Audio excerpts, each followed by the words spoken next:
I walked into my son's restaurant's grand opening party, and the moment I stepped inside, he said, "Oh, look who it is, Dad.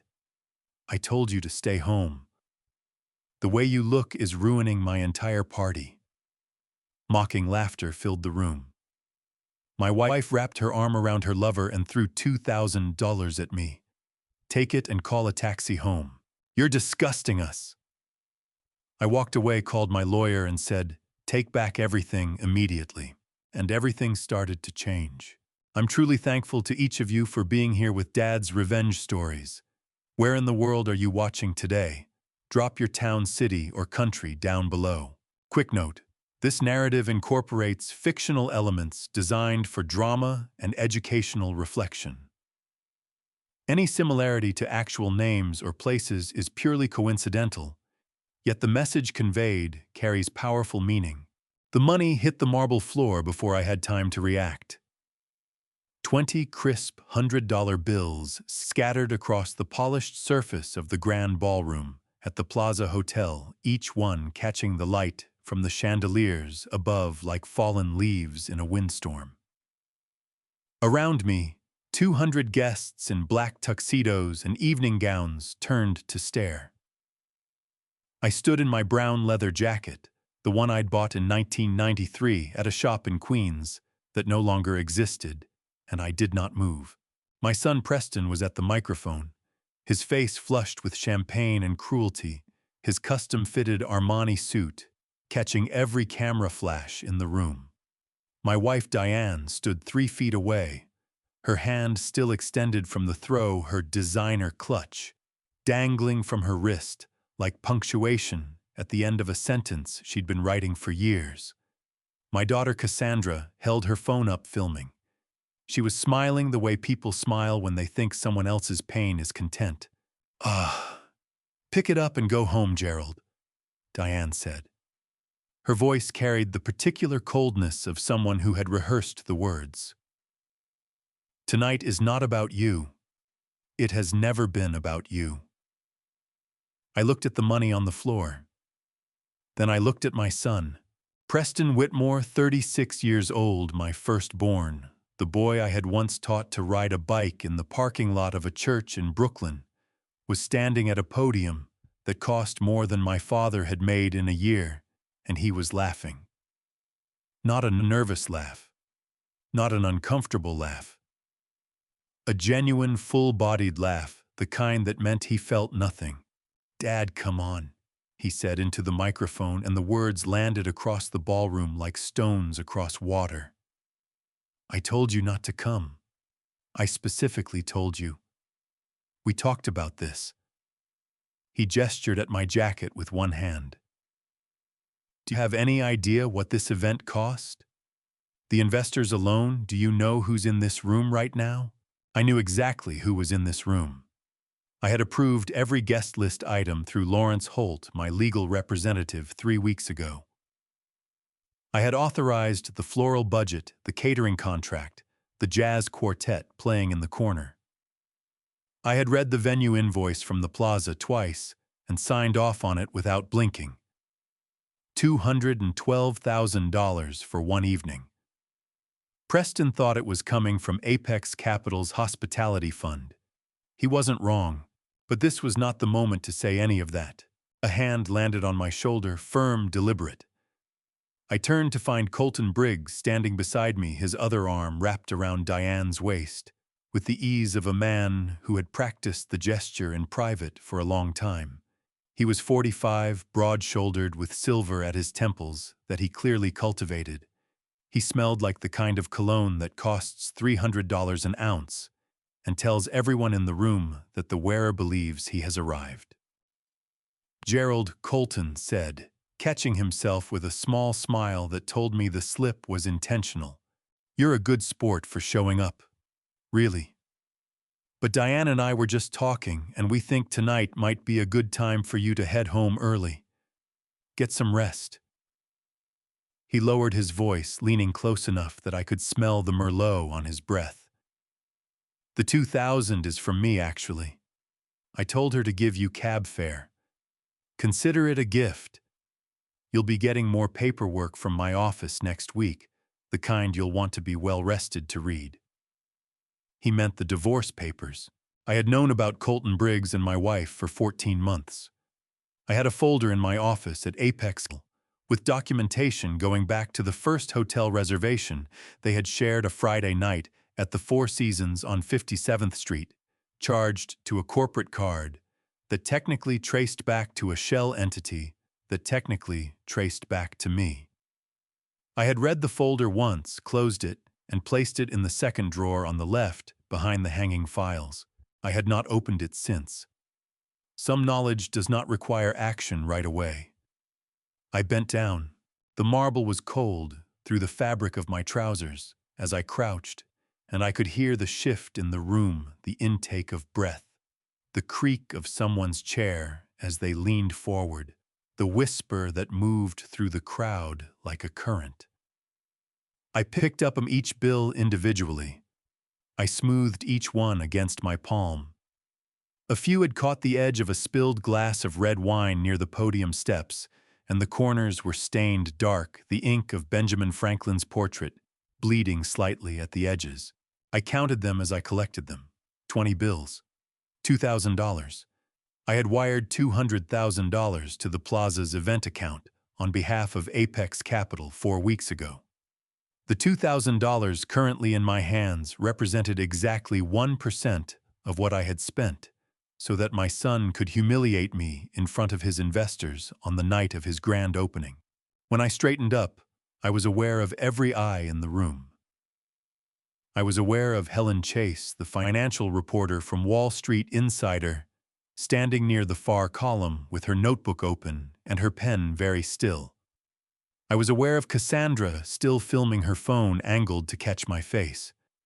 I was aware of Preston at the microphone swirling his champagne glass with the patience of someone who expected me to simply leave.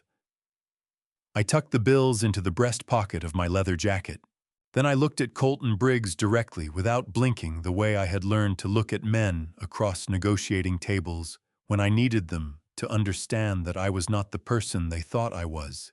"J'étais Colton," I said. My voice was quiet enough that the people nearest to us had to lean in. "You've been our family's legal counsel for 5 years.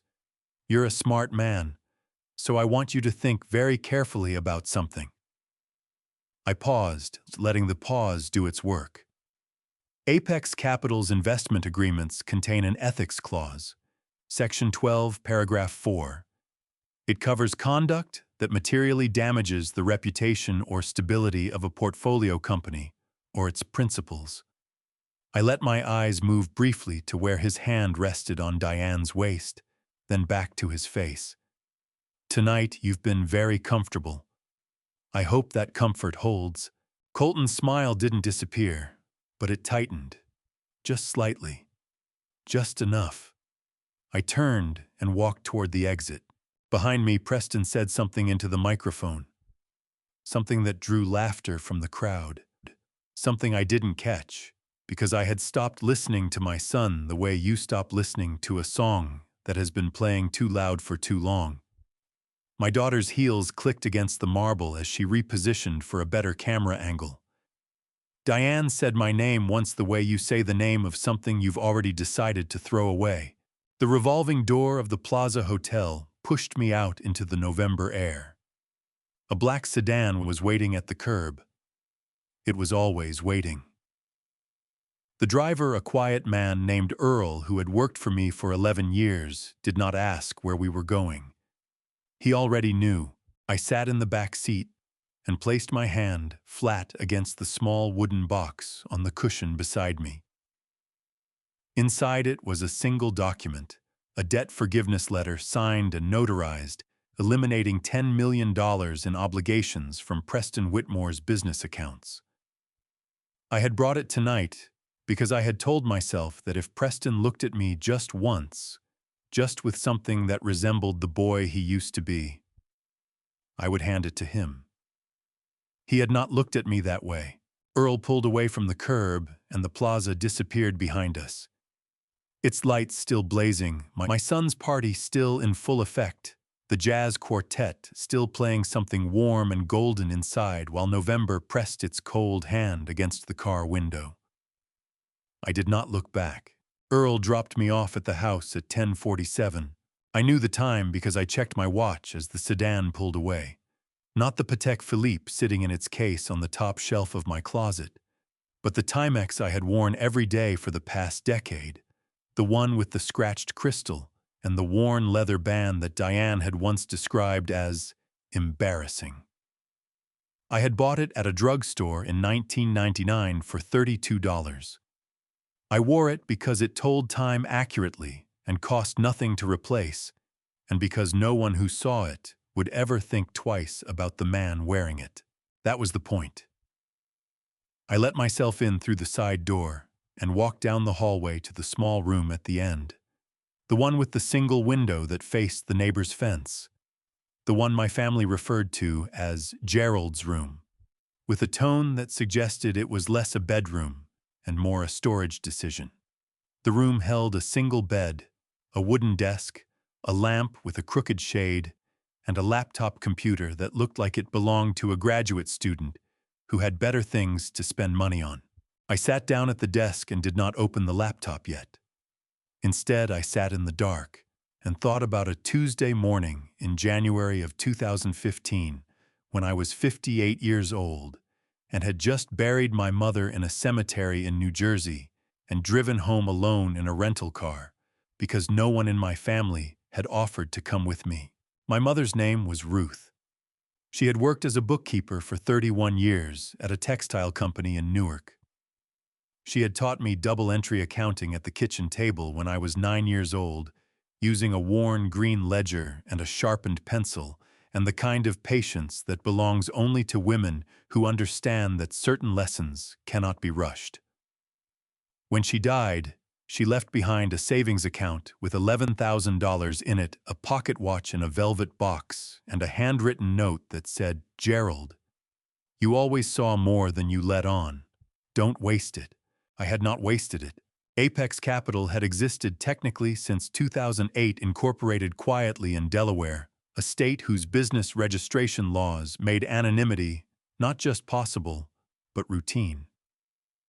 But it was in 2015, after Ruth's funeral, driving back across the Pulaski Skyway, with the windows down and the cold air hitting my face, that I made the decision that changed everything. I would run the fund openly, aggressively, with the full weight of everything I had spent 30 years learning. And I would do it as G. Warren, a name that appeared on every Apex Capital document, every wire transfer authorization, every board resolution. A name that meant nothing to anyone who did not already know. Only two people knew that G. Warren was Gerald Whitmore. Lawrence Holt, my attorney, who had structured the entity from the beginning, and Marcus Reed, my executive assistant, who had started working for me at 22 years old after I had anonymously paid off his student loans through a scholarship foundation that I also controlled. Marcus was now 44, precise, unreadable in meetings, and constitutionally incapable of gossip. I had chosen him partly for his competence, and partly because he had grown up poor in Cincinnati and understood without needing to be told why a man might choose to be invisible. The reason I had chosen to be invisible to my own family was simpler and more painful than any business logic. I wanted to know if they loved me. That sounds like the kind of thing a person says in a therapist's office, and I am aware of how it lands. But I had spent the better part of 4 decades watching my wife's warmth toward me track almost perfectly with our household income. When I was doing well, a good year at the consulting firm, a bonus that allowed us to take the family to Cape Cod, Diane was generous laughing present. When the income dipped, so did her attention, in the precise and measurable way that a financial instrument responds to market conditions. I had noticed this pattern by the time Preston was in middle school. I had told myself it was temporary. I had told myself a great many things. By 2015, I had stopped telling myself things and started paying attention instead. So I built the fund. I grew it. and I began quietly to direct money toward my family through channels they could not trace: investment grants, anonymous loans, favorable terms on properties held through shell companies. I told myself I was giving them a foundation. What I was actually doing was running an experiment. The question was, if they believed I had nothing, would they treat me as though I were nothing? I had my answer by 2017. The one exception, the single data point that did not fit the pattern, was my grandson Noah. Noah was 9 years old when he climbed onto my lap one Sunday afternoon while I was reading in the small back sitting room that the rest of the family never used. He had a juice box in one hand and a book about dinosaurs in the other, and he positioned himself with the unself-conscious confidence of a child who has never been made to feel unwelcome. He read his book. I read mine. After about 20 minutes without looking up from a page featuring an illustrated brachiosaurus, he said, "Grandpa, are you sad?" I lowered my book. "Why do you ask that?" I said. He shrugged, still looking at the dinosaur. "You have a sad face sometimes, when nobody's looking at you." He turned a page. "Mom says you're just quiet, but I don't think it's the same thing." He was 9 years old. He was the only person in my family who had ever looked at me when nobody else was looking. I had set a private deadline: my 70th birthday.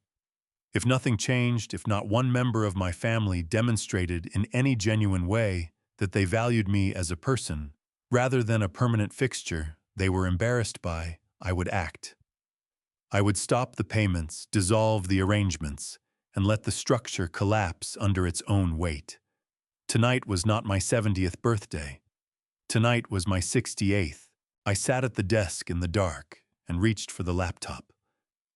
The screen cast a pale light across the room as I opened the browser and navigated to the encrypted portal. The dashboard loaded slowly the way it always did, the numbers assembling themselves in columns across the screen. $2.1 billion in assets under management. 47 active portfolio positions. And one line item near the bottom of the family accounts section that read simply, Preston W. Restaurant Group, $10,000 active. I stared at that line for a long time. Then I opened a new window and typed a brief message to Marcus Reed. "Keep tomorrow morning clear." I closed the laptop. The room went dark again. Nobody had called to say happy birthday. 6 months before the plaza, I almost got it right. Cassandra turned 32 on a Saturday in May, and I had been preparing her gift since February. Not purchasing it, preparing it. There is a difference that matters. The watch had belonged to my mother Ruth, a small silver pocket watch, with a white enamel face and Roman numerals that she had received from her own mother sometime in the 1950s. The mechanism had stopped working years before Ruth died frozen at 6:23 for reasons nobody had ever investigated. I had taken it to a watchmaker on Amsterdam Avenue in January, paid him $240 to clean the movement and replace the worn mainspring, and picked it up 3 weeks later when it ran again, steady, quiet, correct. I had polished the case myself. Every evening for 2 weeks I sat at my desk with a soft cloth and a small tin of silver polish, working the tarnish out of the engraving on the back. The engraving read, R.C. with love always. Ruth Calloway, before she became Ruth Whitmore. I had traced those letters with my thumbnail more times than I could count. I wrapped the watch in a square of blue velvet I had cut from an old scarf of hers. I placed it in a small cardboard box, the kind that jewelry comes in, and I tied it with a piece of white ribbon. I did not buy a card. I had written what I wanted to say on a small piece of notepaper in my own handwriting. Your grandmother wore this every day for 40 years. Now it runs again. Dad. I carried it downstairs on the morning of Cassandra's birthday and found her in the living room with 3 of her friends, all of them dressed for brunch, all of them holding mimosas at 11 in the morning, with the confidence of people who had never been required to be anywhere by a certain time.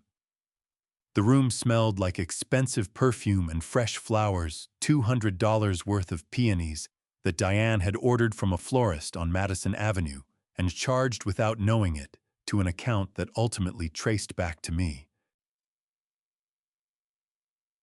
"Cassandra," I said, and held out the box. She turned from her conversation with the particular expression she reserved for interruptions, a slight tightening around the eyes, a fractional lowering of the chin. She took the box from my hand, without saying anything, and pulled the ribbon loose with 2 fingers.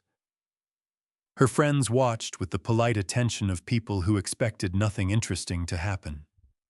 She opened the lid. She looked at the watch for approximately 4 seconds.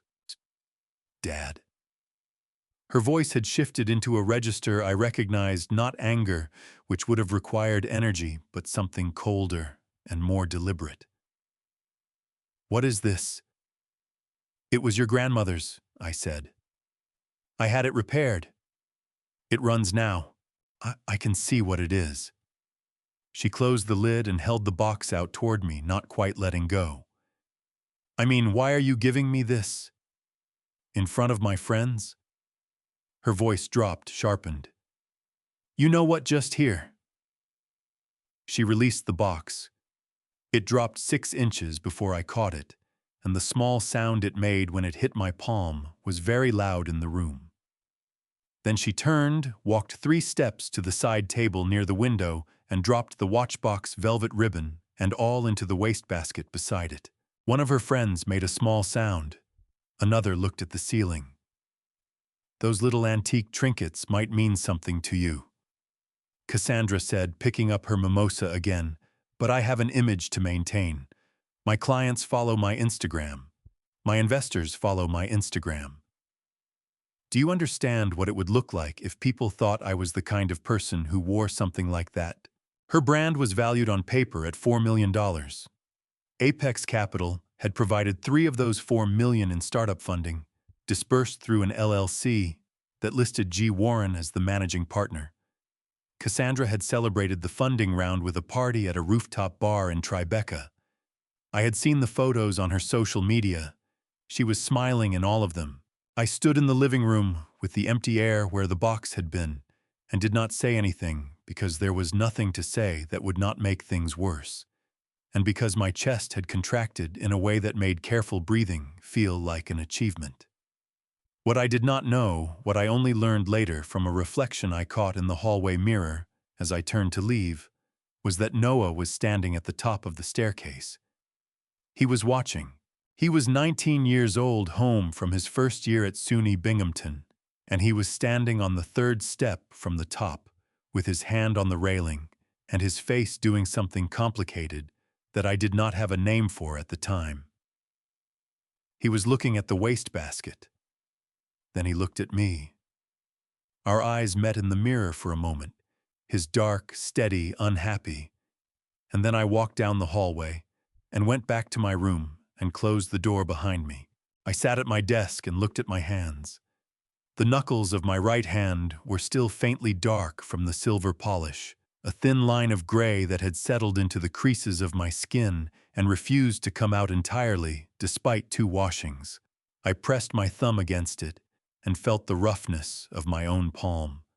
Ruth had worn that watch for 40 years. I had spent 3 months bringing it back to life. It was in a wastebasket in my own living room. That evening, after Cassandra and her friends had left for their brunch, and the house was quiet in the particular way. It was always quiet when I was the only one in it. I passed the living room on my way to the kitchen. I slowed at the doorway. The wastebasket was empty. I stood there for a long moment, processing what I was not seeing. Then I heard footsteps on the floor above me, Noah's room directly overhead, and the soft, specific sound of a drawer closing. I stood in the doorway of the empty living room and felt something shift in my chest. Not relief exactly. Something quieter than that. Something that felt like being seen by the only person in the house who had thought to look. I went to the kitchen and made coffee. and did not tell anyone what I had understood. Some things do not need to be said out loud to be real. 4 months before the plaza, I read my son's financial statements over breakfast and understood that he was going to lose everything. Not because I wanted him to, because the numbers said so, and numbers do not lie the way people do. I had spent 30 years reading financial statements, balance sheets, cash flow projections, debt service schedules, and I could see the shape of a failing business, the way a doctor can see the shape of a fracture on an X-ray before the patient has finished describing the pain.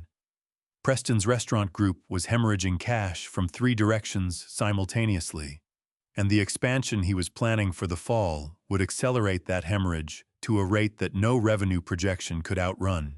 I had printed the statements myself, pulling them from the Apex Capital file that Lawrence Holt updated monthly. I spread them across the kitchen table at 7 in the morning, before anyone else was awake, and I went through them line by line with a pencil. Food cost running at 41% of revenue against an industry standard of 28 to 32. Labor at 39%. Rent on the Manhattan locations at figures that assumed a revenue volume Preston had not yet achieved, and based on his customer traffic data was not trending toward. And underneath all of it, invisible to anyone who did not know where to look, a private bank loan of $4 million that Preston had taken out in March from a lender in New Jersey, using his existing restaurant properties as collateral without disclosing the additional debt load to Apex Capital, as required under the terms of his investment agreement. That last item was not a business problem. That was a legal problem. But I set it aside for the moment and focused on what I could say without revealing what I should not yet know. Preston came downstairs at 7:45 in the gray athletic shorts and faded Harvard sweatshirt he wore every morning, the sweatshirt from a university he had attended for 1 semester, before deciding that entrepreneurship could not be taught in classrooms. He poured himself a cup of coffee from the machine on the counter, a machine I had bought though the receipt was in Diane's name, and he looked at the papers spread across the table, and he looked at me, and something moved across his face that I recognized as the early stages of annoyance. "Morning," he said. It was not a greeting, it was a territorial marker. "Good morning," I said. "Sit down for a minute." He sat, but in the way that people sit when they have already decided they are about to stand back up. He cradled his coffee mug with both hands and looked at the papers without touching them. "I've been looking at the quarterly numbers," I said carefully, "for the restaurant group." "Where did you get those? I have my ways of keeping informed," I said, which was true in more directions than he understood. "Preston, your food cost is running high, significantly high, and the labor percentage—" "Dad." He set his mug down. The sound it made on the table was louder than necessary. "I have a team. I have an operations manager. I have a CFO who went to Wharton and charges $400 an hour. Okay? I don't need—" "Your CFO's projections assume a 12% revenue increase in the 3rd quarter," I said. "You're currently tracking at 4%. That gap is not going to close itself before the fall expansion. And if you open 3 more locations with this cost structure, you will be insolvent within 18 months. The word insolvent landed in the kitchen like something dropped from a height. Preston stared at me. He had his mother's eyes, pale gray, capable of great warmth when he chose to deploy it, and great coldness when he did not. Right now they were cold and getting colder. "Beg your pardon," he said. "I'm not trying to—" "No, I heard you." He pushed back from the table slightly, and his jaw set in the way it had since he was 16 years old, and someone had told him something he did not want to hear. "I just want to make sure I understand. You who has worked an office job your entire life, who has never run a business, who I am fairly certain has never in your life had $100,000 in a bank account. At one time, you are sitting at my kitchen table at 7 in the morning, telling me that my company, which Apex Capital valued at $32 million in the last funding round, is going to fail. I'm telling you the cost structure needs attention before. Do you know who's invested in my company? His voice had risen, filling the kitchen. Do you have any idea the caliber of people who have backed me? These are not people who make mistakes, Dad. These are not people who put $32 million into something that's going to fail. He stood up, picking up his mug. The only failure I'm looking at right now is a 70-year-old man who spent his whole career watching other people succeed and thinks that qualifies him to give financial advice. He was not 70. I was 68. He had never remembered my age correctly. From the hallway doorway, I heard the soft sound of dress shoes on hardwood. Colton Briggs appeared in his morning suit, already groomed, already armed, holding a leather portfolio under one arm. He glanced at the papers on the table. He glanced at Preston. Then he looked at me with the particular expression of a man who has just walked in on something useful. "Everything okay in here?" he said, his voice carrying the practiced warmth of someone who had learned that warmth was a tool. "Fine," Preston said. "Dad was just leaving." Colton smiled and opened his portfolio, and I watched him set it on the counter beside the coffee machine with the ease of a man who had made himself at home in someone else's house so gradually that no one had noticed the moment it happened. I folded the financial statements and stood up from the table. "I hope the expansion goes well," I said to my son. Preston had already turned away. I carried my coffee to my room and sat at my desk and stared at the wall and thought about the $4 million loan from the New Jersey lender that Preston had not disclosed to Apex Capital, which meant he had not disclosed it to me, which meant he had broken the terms of a legal agreement with a man whose name he did not know was his father. I thought about what that meant for what was coming. I thought about it for a long time. That evening, I sat at my desk until the house went quiet around me. And then I sat there a little longer. At 11 o'clock, I opened the laptop. The machine was a ThinkPad I had bought secondhand from an electronics resale shop in Midtown 3 years ago, paying cash, carrying it out in a paper bag. It looked like the kind of computer a person buys when they cannot afford a better one, which was precisely why I had chosen it.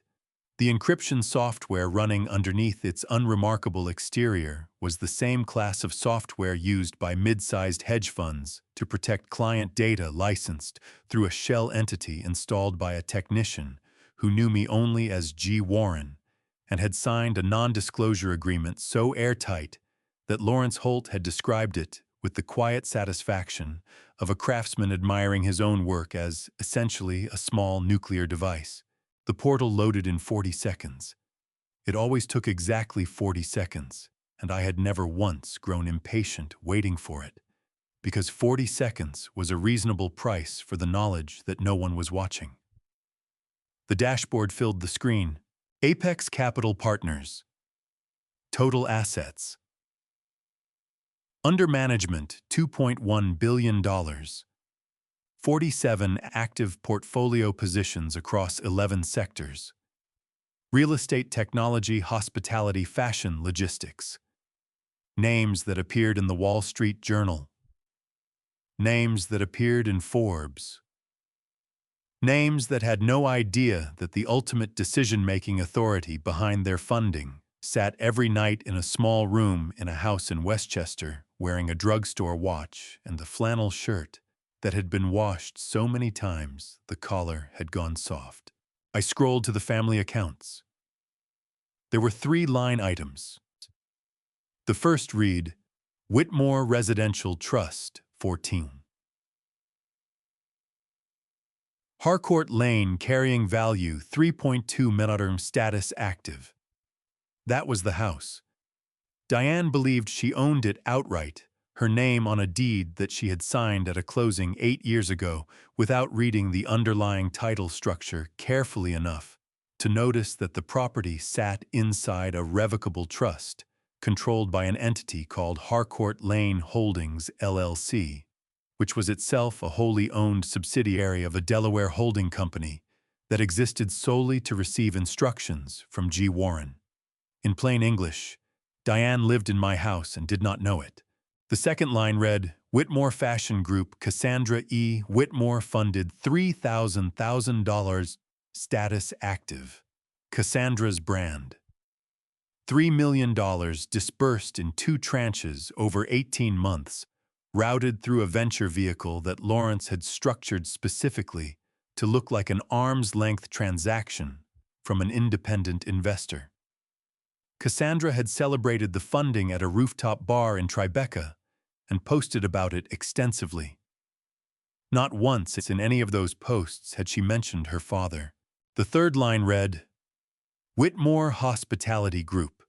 Preston J. Whitmore funded $10,000 status active flag undisclosed secondary debt. 4M NJ Private Lender March 2025. That flag had appeared 6 weeks ago when Lawrence's team had conducted a routine audit of Preston's financials and discovered the private loan. Under Section 7.2 of Preston's investment agreement with Apex Capital, a document he had signed without knowing the identity of the party on the other side. Any material debt obligation exceeding $500,000 required prior written disclosure to the fund manager. $4 million was not a gray area. It was a clear, documented, unambiguous violation. I had not acted on it yet. I had been waiting to see if Preston would disclose it voluntarily. He had not. I picked up my phone and called Marcus Reed. He answered on the second ring, which told me he had been awake. Marcus was almost always awake when I called after 10. Not because I required it, but because he was constitutionally incapable of leaving things unfinished. He answered on the second ring, which meant he had been waiting the way he always waited, when something significant was in motion, with the patient readiness of a man who had spent 22 years learning when to speak and when to simply be available. Sir, he said, the Preston flag. I said. Has he made any movement toward disclosure? No, sir. Marcus's voice was even unhurried, the voice of someone delivering information rather than an opinion. His CFO submitted the quarterly compliance packet yesterday. The NJ loan is not mentioned. No amendments to the debt schedule. No communication to our team. I let that sit for a moment. Pull the full compliance history, I said. Every submission since the initial funding. I want to know if this is a pattern or an incident. I'll have it by morning. One more thing. I turned in my chair and looked at the window at the darkness outside and the faint outline of the neighbor's fence. The plaza event. Preston's opening gala. What's the confirmed guest list look like? 214 confirmed. 31 press credentials. 14 institutional investors. Helen Chase from Wall Street Insider is attending as editorial press. Helen Chase. I knew her byline. She had written a profile of Apex Capital's investment strategy 2 years ago that had come closer to identifying G. Warren than anything else published, stopped only by the fact that she had been looking for a 30-year-old tech founder and not a 68-year-old man in a flannel shirt. She was sharp, relentless, and operated with the specific energy of someone who believed that every story had a hidden room and that her job was to find the door. Then good, I said, though I was not entirely sure why. Sir. Marcus paused, which he almost never did. Are you planning to attend? I looked at the screen, at the 3-line items, at the flag beside Preston's name sitting there in the clean, neutral font of a database that recorded everything and judged nothing. Yes, I said. Should I prepare anything? I thought about the wooden box in the top drawer of my desk. The debt forgiveness letter inside it, signed and notarized, eliminating $10 million with a single page. I had prepared it 3 weeks ago in a moment that I now recognized as hope, the specific diminishing kind that a person carries when they know better, but cannot quite stop. Not yet, I said. Let's see how the evening goes. I ended the call and sat in the dark for a long time, listening to the house around me. Somewhere above me, Diane was asleep. Somewhere above me, in the room directly overhead, I could hear the faint sound of Noah moving around the creak of his desk chair, the soft impact of a book set down on a hard surface. The only light in my room came from the laptop screen. $2.1 billion, and I was listening through the ceiling for the sound of my grandson doing his homework. The fence between our properties was 4 feet of white-painted cedar that had been there since 1987, the year Dorothy Calloway moved in with her husband Harold and planted an apple tree in the far corner of her yard that had taken 9 years to produce anything worth eating. Harold had been dead for 11 years. The apple tree was doing fine. I stepped over the fence on a Thursday afternoon in September, the way I had been stepping over it for the better part of a decade, and Dorothy was already on the porch, with 2 mugs of coffee on the side table between the chairs. The way she always was when she had seen me coming across the yard from her kitchen window. She was 71 years old, small and deliberate in her movements, with white hair she kept short, and reading glasses she wore on a beaded chain around her neck. She had known me longer than almost anyone still living, which meant she had known me before the consulting career and the fund and the decade of careful invisibility back when I was 34 years old and newly married and optimistic in the way that people are optimistic before life has had sufficient time to make its counter-argument. "You look terrible," she said by way of greeting. "Good afternoon, Dorothy," I said, settling into the chair beside her. "I mean it. You've lost weight." She studied me over the rim of her mug with the frank, unapologetic attention of someone who had earned the right to say what she saw. "Are you sleeping enough?" That's not a yes. She set her mug down. "Gerald, I've known you for 34 years. When you say enough, you mean 3 hours and a lot of staring at the ceiling." She was not wrong. I had been averaging somewhere between 4 and 5 hours a night for the past 2 months, lying awake in the small room, listening to the house breathe around me and thinking about timelines and thresholds and the particular mathematics of how long a person can sustain a situation before the situation sustains itself without them. The afternoon was cool and pale, the sky the color of old pewter, the apple tree at the far end of Dorothy's yard, dropping fruit into the long grass with soft, irregular impacts that punctuated the silence between us. I had always liked that sound. It was one of the few sounds associated with this property that had nothing to do with anyone's ambition. "How's the family?" Dorothy asked, and the question carried the specific weight of someone who already knew the answer and was asking anyway, because she believed that saying things out loud had value. "Preston's event is in November," I said. "The big opening." "Yes, you mentioned." She picked up her mug again. "And Diane. She's still taking those spa trips to Connecticut every other weekend." As far as I know, Dorothy made a sound that was not quite a word. She had never liked Diane, a fact she had communicated to me over the years, through a consistent and creative series of non-statements. Things she did not say, questions she did not ask, silences shaped precisely to the outline of an opinion she was too polite to voice directly. It was, I had come to understand, her form of loyalty. "Gerald," she said after a moment. "What are you waiting for?" The question landed with a quietness that made it feel larger than it was. I'm not sure what you mean, I said, though I was sure. Yes, you are. She turned in her chair to look at me directly, the way she had looked at me the day after Ruth's funeral, when she had brought a casserole to the side door and found me sitting on the back steps in the dark.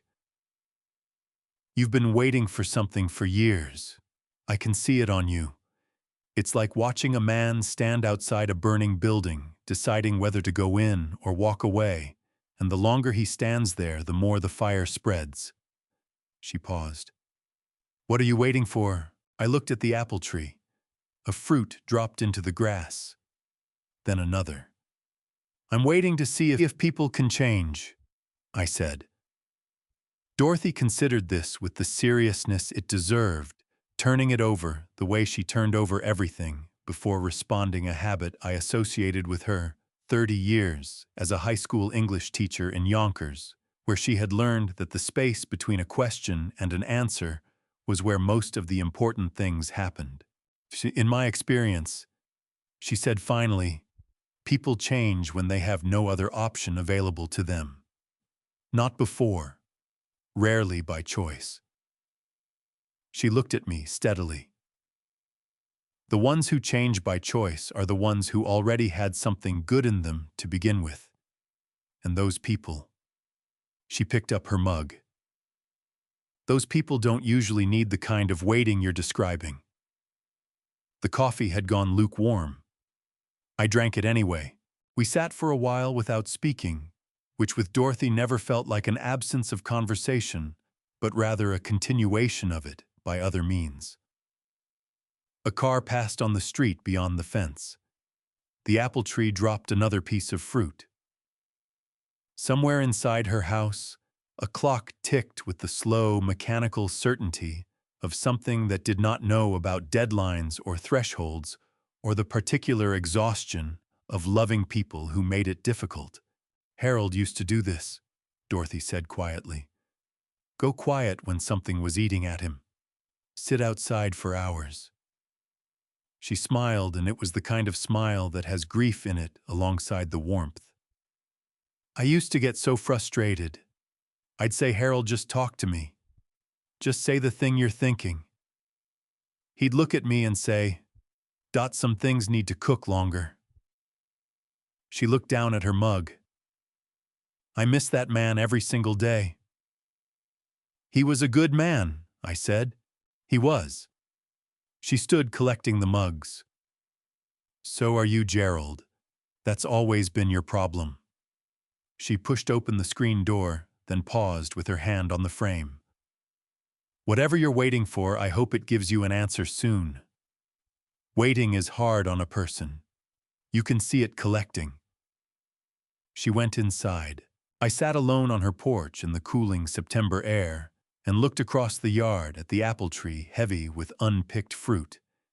And I thought about what she had said about people who change only when they have no other option. Then I looked toward my house at the window of Diane's bedroom on the second floor, where a light had just come on, and beside it, a moment later, a second light in the room next to hers. Colton's car was in the driveway. I had not heard him arrive. The night before the plaza, I could not sleep. This was not unusual. What was unusual was that at 1:53 in the morning, I got out of bed, put on my robe and my slippers, and walked downstairs to the kitchen with the specific intention of cooking a meal that no one had asked for, and that I had no reason to believe anyone would eat. I have thought about that decision many times since. I have tried to assign it a rational explanation, that I was hungry, that I needed to occupy my hands, that the act of cooking was simply something to do in the hours before a day I had been preparing for without fully admitting I was preparing for it. None of those explanations are entirely wrong, but none of them are entirely right either. The truth, as best as I can reconstruct it, is simpler and more embarrassing. I cooked because it was the only language I had left that any of them might have understood if they had been paying attention. My mother had taught me to cook pot roast the same way she had taught me accounting at the kitchen table, with patience, with attention to the details that other people considered beneath their notice. The recipe was not complicated. Chuck roast seared hard on all sides until the crust was dark and the fat had rendered into the pan. Onions, carrots, celery. A can of beef broth, a splash of red wine from the bottle I kept in the cabinet above the refrigerator, the one that Diane had never touched, because she preferred labels she recognized. Garlic, thyme, low heat, long time. The kind of cooking that required nothing from you except the willingness to wait. I turned the burner to medium and laid the roast into the hot pan. The sound it made, that immediate aggressive sizzle of cold meat hitting hot iron, was the loudest thing in the house. I stood over it and watched the crust form, pressing the meat gently with the back of a spoon, the way Ruth had shown me, checking the color, adjusting the heat. The kitchen filled slowly with a smell that belonged to a different version of this house, a Sunday afternoon version, a version in which Preston was 11 years old and doing homework at this same table, and Cassandra was 8, and sitting on the counter eating crackers and asking questions about everything.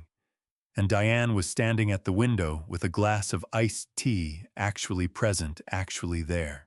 That version of the house had existed. I was not inventing it.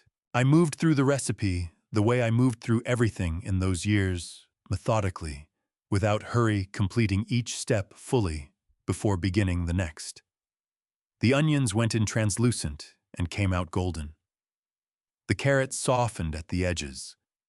The broth went in cold and came to a simmer over 12 minutes, and I stood at the stove watching it and thinking about nothing in particular and everything at once, the way the mind operates when the body is occupied, and the hour is late enough that the usual defenses have gone offline. At 3:15, I took the roast out of the oven. I found 4 containers in the cabinet above the sink, the kind with snap-on lids, the ones I used when I brought lunch to the office on days when I was Gerald Whitmore, the retired office worker, rather than G. Warren, the fund manager. I divided the roast into 4 equal portions. I added vegetables and broth to each one. I snapped the lids on and set them on the counter in a row and looked at them for a moment, 4 identical containers holding 4 identical portions of the same meal. Then I opened the drawer beside the stove and took out a black marker and a roll of masking tape. I tore 4 strips of tape and pressed them onto the lids one by one. On the first, I wrote Preston. On the second, Cassandra. On the third, Diane. I held the marker over the 4th container for a long time, longer than made any practical sense. And then I wrote Colton, because whatever he was, and whatever he had done, and whatever was going to happen next week and the week after, he was going to be in this house for at least a few more days. And Ruth had taught me that you feed people who are in your house, full stop, without conditions and without exceptions, because that is what it means to be a person of basic decency in the world. I opened the refrigerator and placed all 4 containers on the middle shelf, evenly spaced, labels facing out. I stood with my hand on the refrigerator door and looked at them through the glass, the 4 labeled containers in the cold white light, sitting there with the quiet patience of things that have been prepared and are now simply waiting to be received.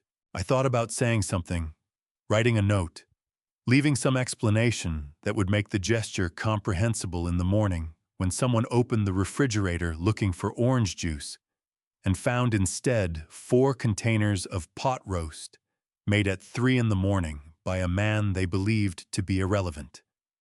I did not write a note. The meal was the note. That was the point. I closed the refrigerator, washed the pan, wiped the stove, and turned off the kitchen light. In the dark, the smell of the roast still hung in the air, thyme and browned meat and red wine, and the particular warmth of something cooked low and slow, and I stood in it for a moment before walking back to the hallway. At the foot of the stairs, I stopped and looked up toward the 2nd floor, at the dark landing and the closed doors and the sleeping house that had never once asked me if I was tired. I went back to my room. I lay on top of the covers and looked at the ceiling and waited for morning. Nobody came downstairs that night. Nobody opened the refrigerator. The house stayed quiet, and the 4 containers sat in the cold. And I had told myself the meal was enough, that the gesture spoke for itself, that people would find it in the morning and understand something they had not understood before. Lying there in the dark, I already knew that I was wrong. 3 months before the plaza, it rained for 4 days straight. August in Westchester had been brutal that year, the kind of heat that pressed down on everything and made the air feel used, made the grass go yellow at the edges, made people say things they later blamed on the weather. When the rain finally came on a Wednesday afternoon, it arrived all at once, heavy and gray and without apology, and I sat on the back porch in my wooden chair with a cup of coffee gone cold in my hands, and watched it come down across the yard in sheets that bent the apple tree branches on Dorothy's side of the fence, and turned the lawn into something dark and soft and briefly alive. I was looking at a photograph. It was 4 inches by 6, printed on the kind of glossy paper that photo labs used in the early 90s, the colors slightly oversaturated. The way photographs from that era always were too green, too bright. The sky a shade of blue that actual skies rarely achieved. In it, Preston was 8 years old. He was sitting on my shoulders in the parking lot of a church in Brooklyn, both arms stretched out like wings, his head thrown back, laughing at something I could no longer remember. I was 34, squinting into the sun, both hands gripped around his ankles to keep him steady. Diane had taken the picture. She had been laughing too behind the camera, you could hear it somehow. Even in a still photograph, in the way the frame was slightly tilted, the way she had not bothered to straighten it because she was too busy being present. I had found the photograph in a box in the back of my closet 2 weeks earlier and had been carrying it in the pocket of my flannel shirt ever since, which I recognized as the kind of behavior that does not reflect well on a man of 68, but which I could not seem to stop. The rain intensified. I pulled my collar up and stayed where I was. I heard the back door open behind me. I did not turn around. I had learned over the years not to turn around too quickly when I heard someone approach, because the moment I turned was often the moment they found a reason to leave, and there was something unbearable about watching that happen when you had been hoping for the opposite. So I sat very still with the photograph in my hands and the cold coffee beside me, and I waited to see what would happen. What happened was nothing for a very long time.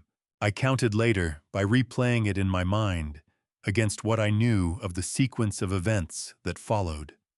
Preston stood at the glass door for somewhere between 12 and 15 minutes. I knew he was there because I could see his reflection in the rain-blurred glass of the storm window to my left. A dark shape motionless occupying the doorframe with the uncertain posture of someone who has arrived at a threshold and cannot determine which direction serves them better. I wanted to say something. Every instinct I had said, turn around, say his name, make it easy for him, give him the opening he needs, because he is not going to make it himself. He has never been able to make it himself. That is the thing about Preston, that people mistake for arrogance when it is actually a very specific kind of fear. I did not turn around. I was afraid that if I moved, if I acknowledged him, he would retreat, that the act of being seen standing there would be more than he could absorb, and he would fold it into something manageable. Some story about having come downstairs for a glass of water, some practiced dismissal that would put 12 feet of emotional distance between us before we had said a word. So I sat still. I watched his reflection. I watched him raise one hand and place it flat against the glass, and I felt something happen in my chest that I do not have a precise word for, not hope exactly, because hope implies uncertainty, and I was not uncertain about what I wanted. It was closer to recognition. The recognition of a moment that had been a long time arriving. His phone rang. The sound cut through the rain and the silence between us with the particular violence of an interruption that knows no better. I watched his reflection flinch. I watched his hand come away from the glass. I heard him say in the voice he used for business calls, clipped forward, leaning the voice of a man who had decided that efficiency was a form of power. "Colton. Yeah. Give me 2 minutes." He did not come outside. His reflection disappeared from the glass. The door clicked shut behind him, and I sat alone on the porch in the rain with the photograph of an 8-year-old boy on my lap, and I listened to the sound of my son's footsteps moving away across the kitchen floor, growing quieter and then stopping entirely as he reached the hallway and turned toward his office. I sat there for another hour. The rain did not let up. The coffee was cold, and I drank it anyway, the whole cup tasting nothing. Dorothy's apple tree shed 3 pieces of fruit into the wet grass, while I watched each one falling with a soft, resigned impact that was very loud in the quiet that Colton's phone call had left behind. I put the photograph back in my shirt pocket.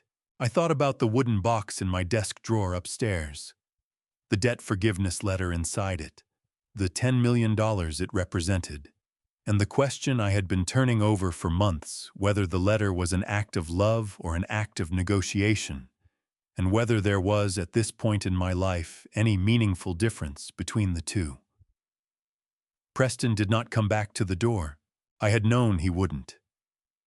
I had known it the moment I heard Colton's voice on the other end of that phone call, had felt the moment close like a book being shut, the particular finality of a page turning.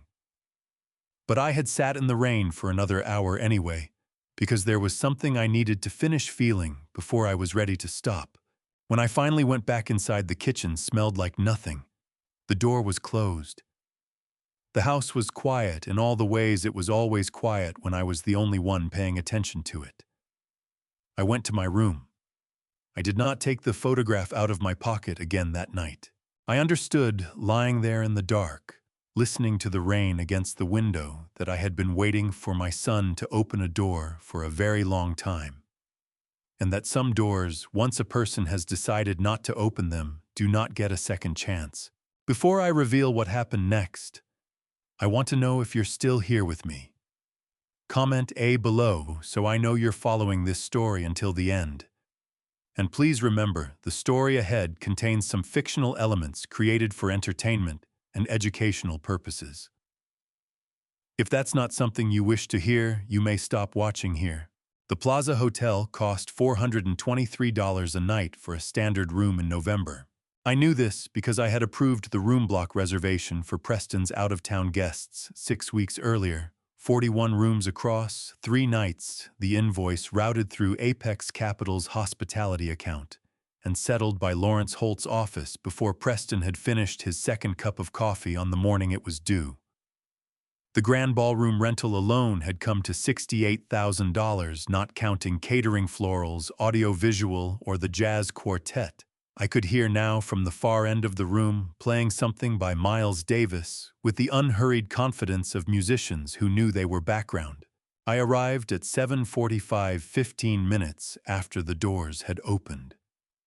Earl had dropped me at the 58th Street entrance rather than the main 5th Avenue doors, which I had requested not out of any desire to be inconspicuous, but because the 58th Street entrance brought you in through the lower lobby and up a side staircase that deposited you at the back of the ballroom rather than the front. And I had wanted a moment to see the room before the room saw me. What I saw was this 200 people in formal wear arranged across a space that smelled like orchids and money, and the particular anxious energy of an event where everyone present understood that the point was not the food or the music, but the being seen. The chandeliers overhead were original, installed in 1907, each one holding several hundred crystals that broke the light into fragments and scattered them across the marble floor in patterns that shifted when anyone moved beneath them.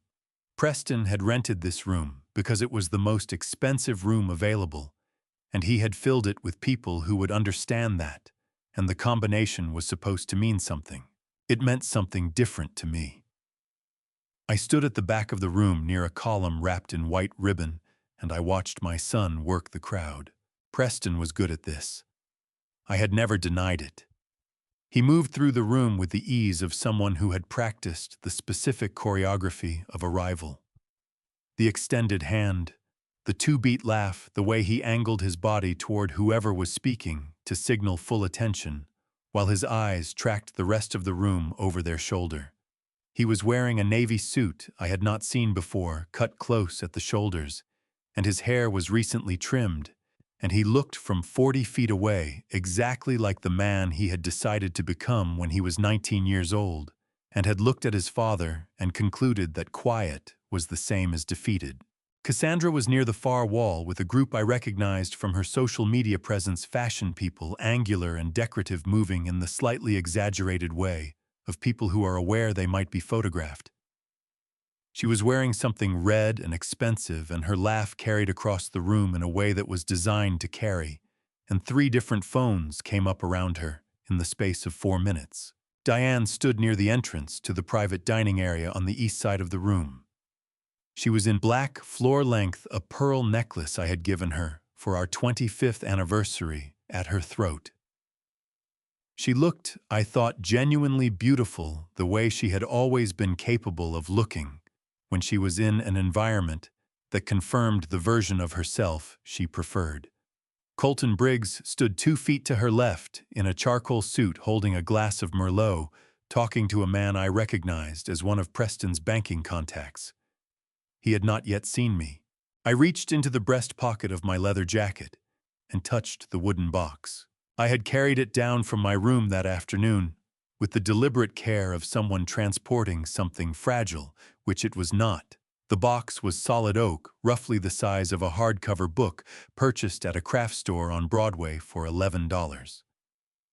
Inside it was a single document, a debt forgiveness letter drafted by Lawrence Holt, notarized the previous Thursday, eliminating all outstanding obligations under Preston's investment agreement with Apex Capital. $10 million released unconditionally in exchange for nothing. I had been carrying it since 4 o'clock. I was still not entirely certain I was going to give it to him.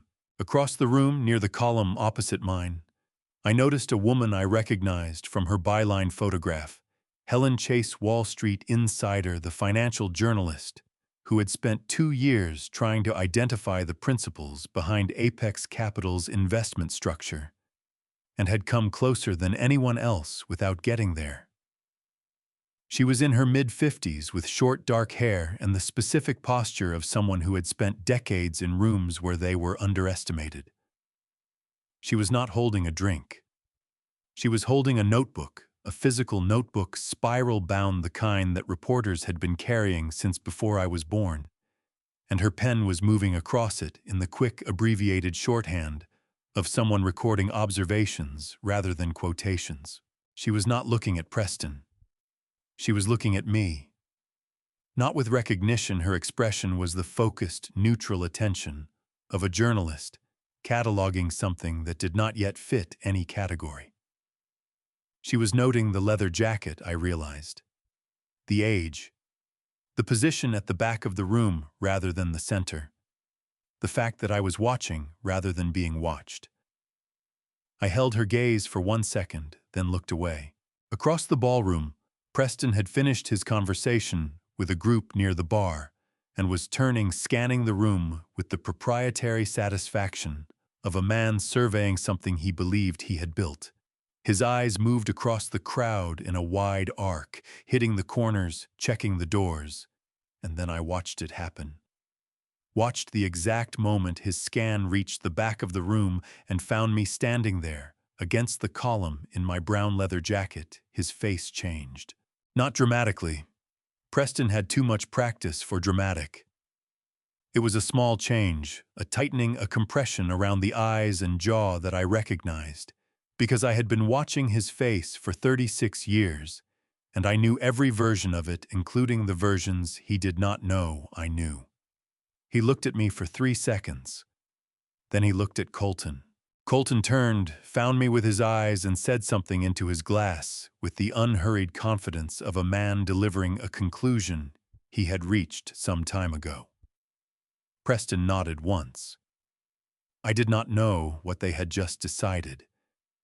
But I felt in the particular way that the body knows things before the mind catches up, that the wooden box in my pocket was not going to be opened tonight in the way I had intended.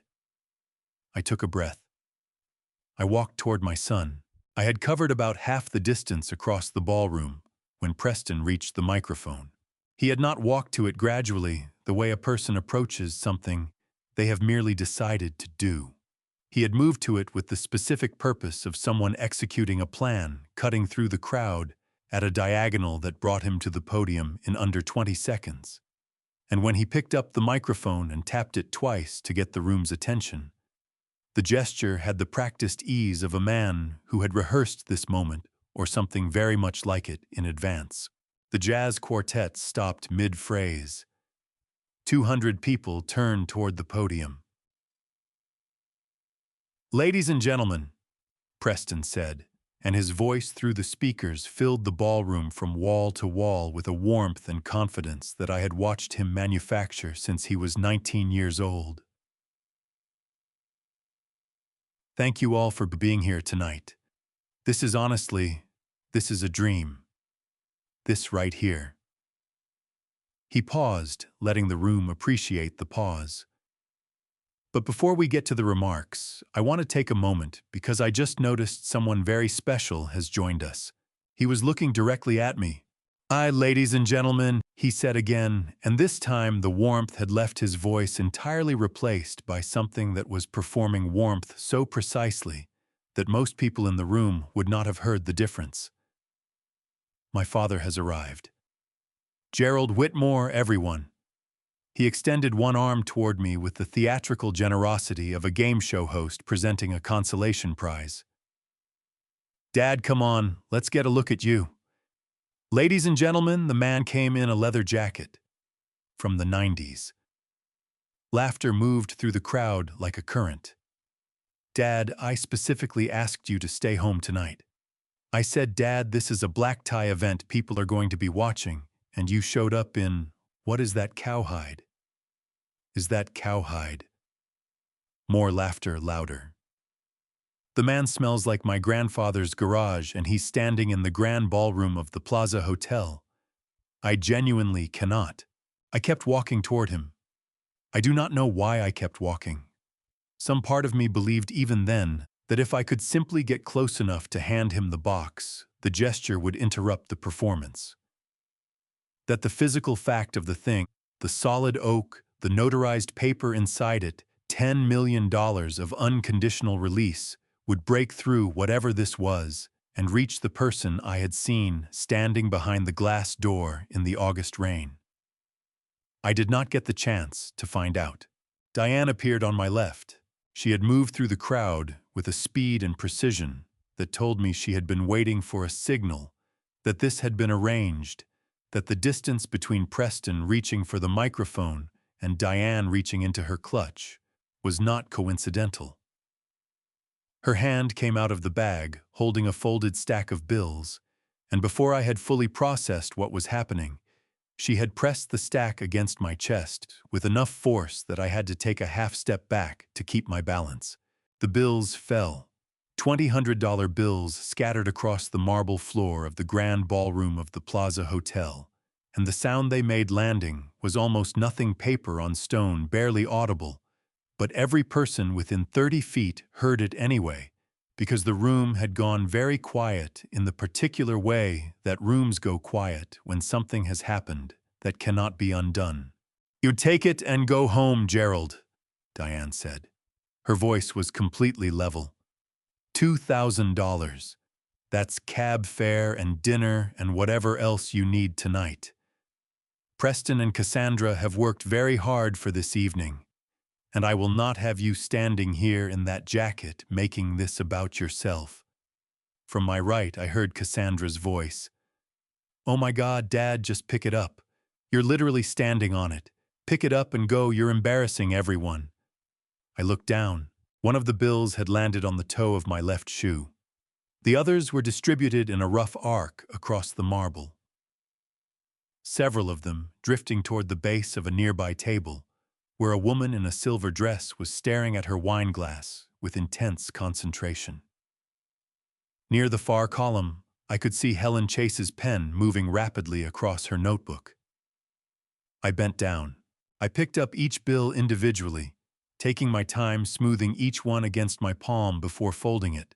Several had caught the edge of a spilled glass of red wine near the podium steps, and the corners were dark and wet, the paper softened where the Merlot had soaked in. I did not rush.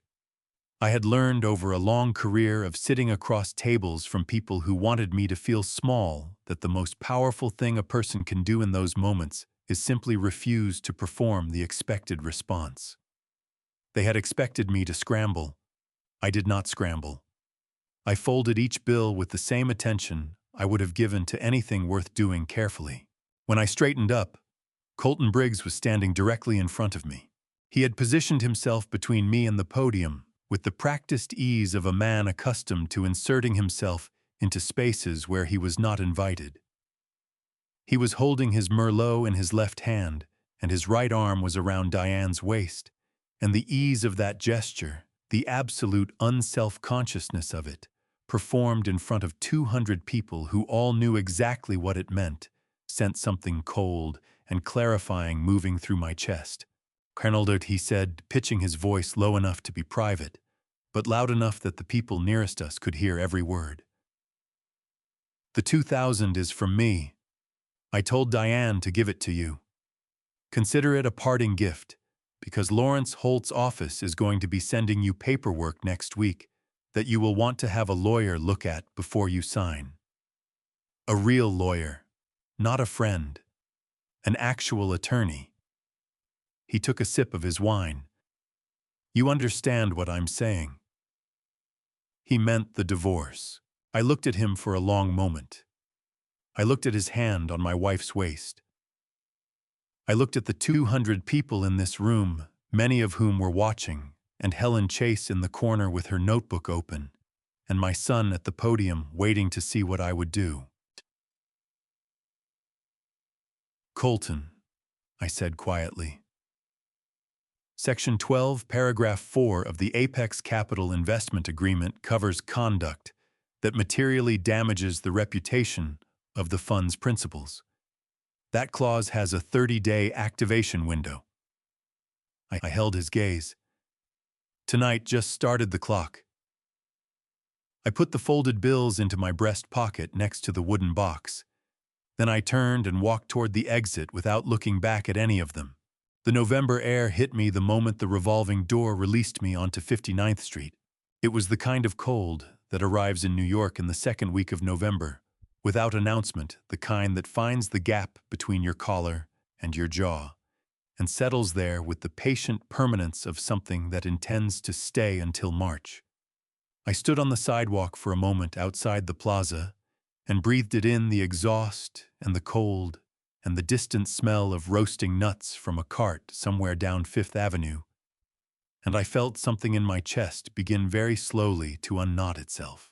Behind me, through the glass and brass of the revolving door, I could hear the jazz quartet starting again. Earl had the sedan at the curb, exactly where I had asked him to be, engine running the rear passenger door, already open the 2 inches that meant he had seen me coming through the lobby cameras on his phone. Earl Davidson. A man I had hired 11 years ago after he retired from a logistics dispatching career in the Bronx, was 63 years old, a former logistics dispatcher from the Bronx who had worked for 3 different private clients before me, and who possessed, in addition to an excellent sense of direction and an encyclopedic knowledge of Manhattan traffic patterns at every hour, the singular professional virtue of never asking questions that were not his to ask. I got in. He pulled away from the curb before I had finished closing the door. For 2 blocks I sat in the back seat and looked out the window at the city going past the plaza receding behind us, the park wall on the left, the headlights of the crosstown traffic on 60th Street cutting through the dark. The buildings above us were lit in the way New York buildings are always lit at night. Hundreds of windows glowing with the accumulated business of thousands of lives being lived simultaneously, none of them aware of or interested in the particular business being conducted in the back seat of a black sedan moving south on Fifth Avenue. I took the wooden box out of my breast pocket and set it on the seat beside me. I looked at it for a moment. Then I took out my phone and called Marcus Reed. He answered on the first ring. "Sir," he said. His voice was completely neutral, the way it always was when he was reading my state of mind from the sound of mine, and adjusting accordingly. "Marcus," I said, "activate the ethics clause. Section 12, full provisions. I want the withdrawal notice drafted tonight and submitted to the banking partners by 6 tomorrow morning. All three accounts, Preston's restaurant group, Cassandra's fashion entity, and the residential trust on Harcourt Lane. Full withdrawal, no grace period, no negotiation window. A pause. Not hesitation. Marcus did not hesitate. It was the pause of a man making sure he had heard correctly before committing the words to action. All three simultaneously, sir. All three simultaneously. Lawrence will need to countersign the residential trust withdrawal before it can be executed, Marcus said. I can have him on the phone within the hour. So do it, I said. And Marcus, the $4 million undisclosed loan from the New Jersey lender. I want that flagged formally in the withdrawal documentation. Preston violated Section 7.2 of the investment agreement.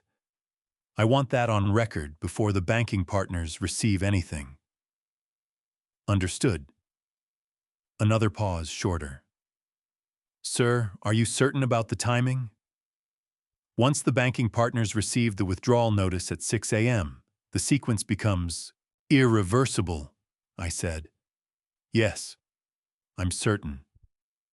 I heard the sound of Marcus's keyboard beginning, which was all the confirmation I needed, that the machinery was now in motion, that the thing I had been building toward for 10 years, and postponing for 2, and preparing for in earnest for the past 6 months, was no longer a decision, but an event, something with its own momentum and its own consequences that existed now independent of my willingness to feel ready for it. One more thing, I said. Sir. The Plaza event tonight.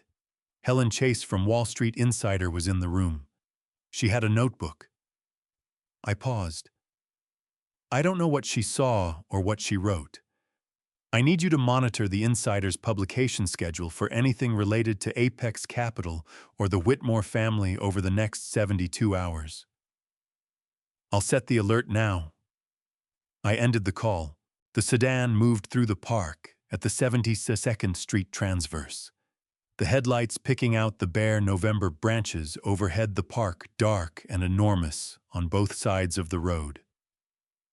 Earl said nothing.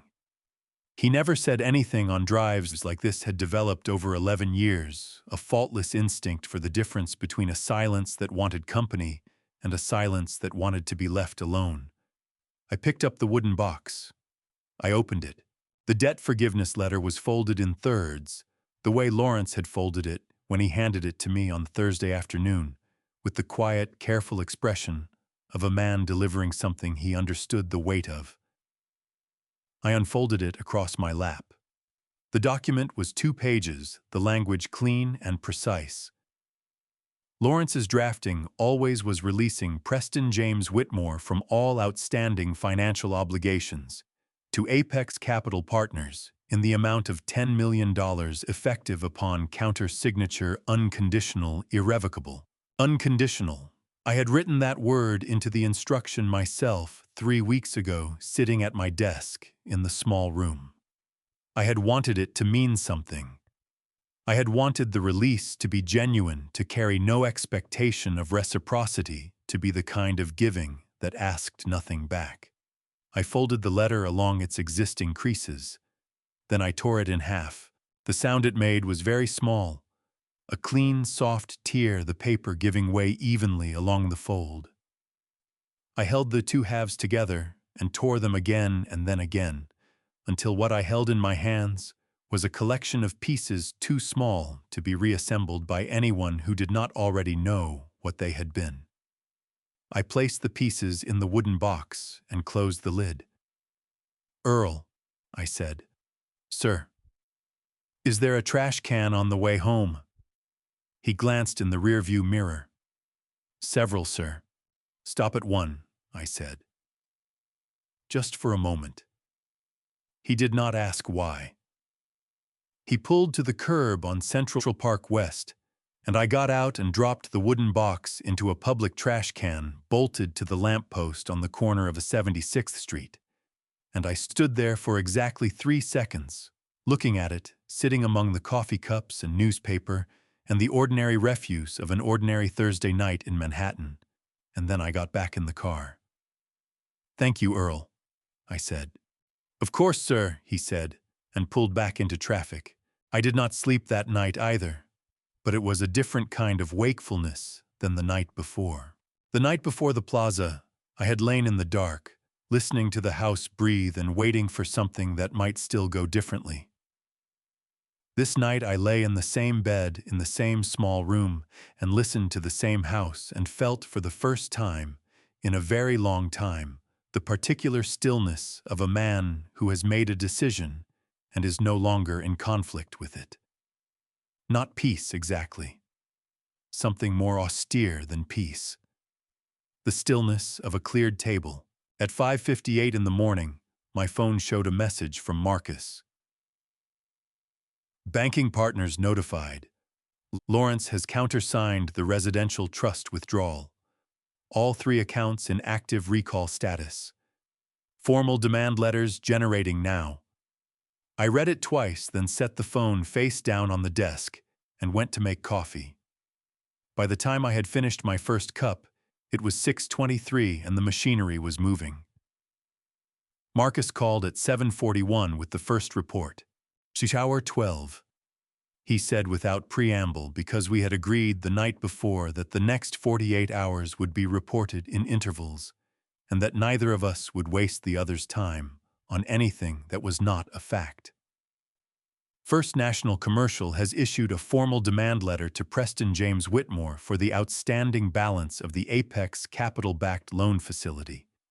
The demand is for full repayment of $10 million within 72 hours, pursuant to the acceleration clause in the loan agreement. The acceleration clause is triggered automatically when the guarantor, in this case Apex Capital, withdraws its letter of credit, which Lawrence filed at 6:04 this morning."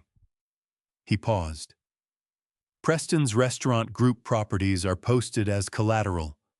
The bank has notified the property management company. Physical notices are being posted on the restaurant locations this morning."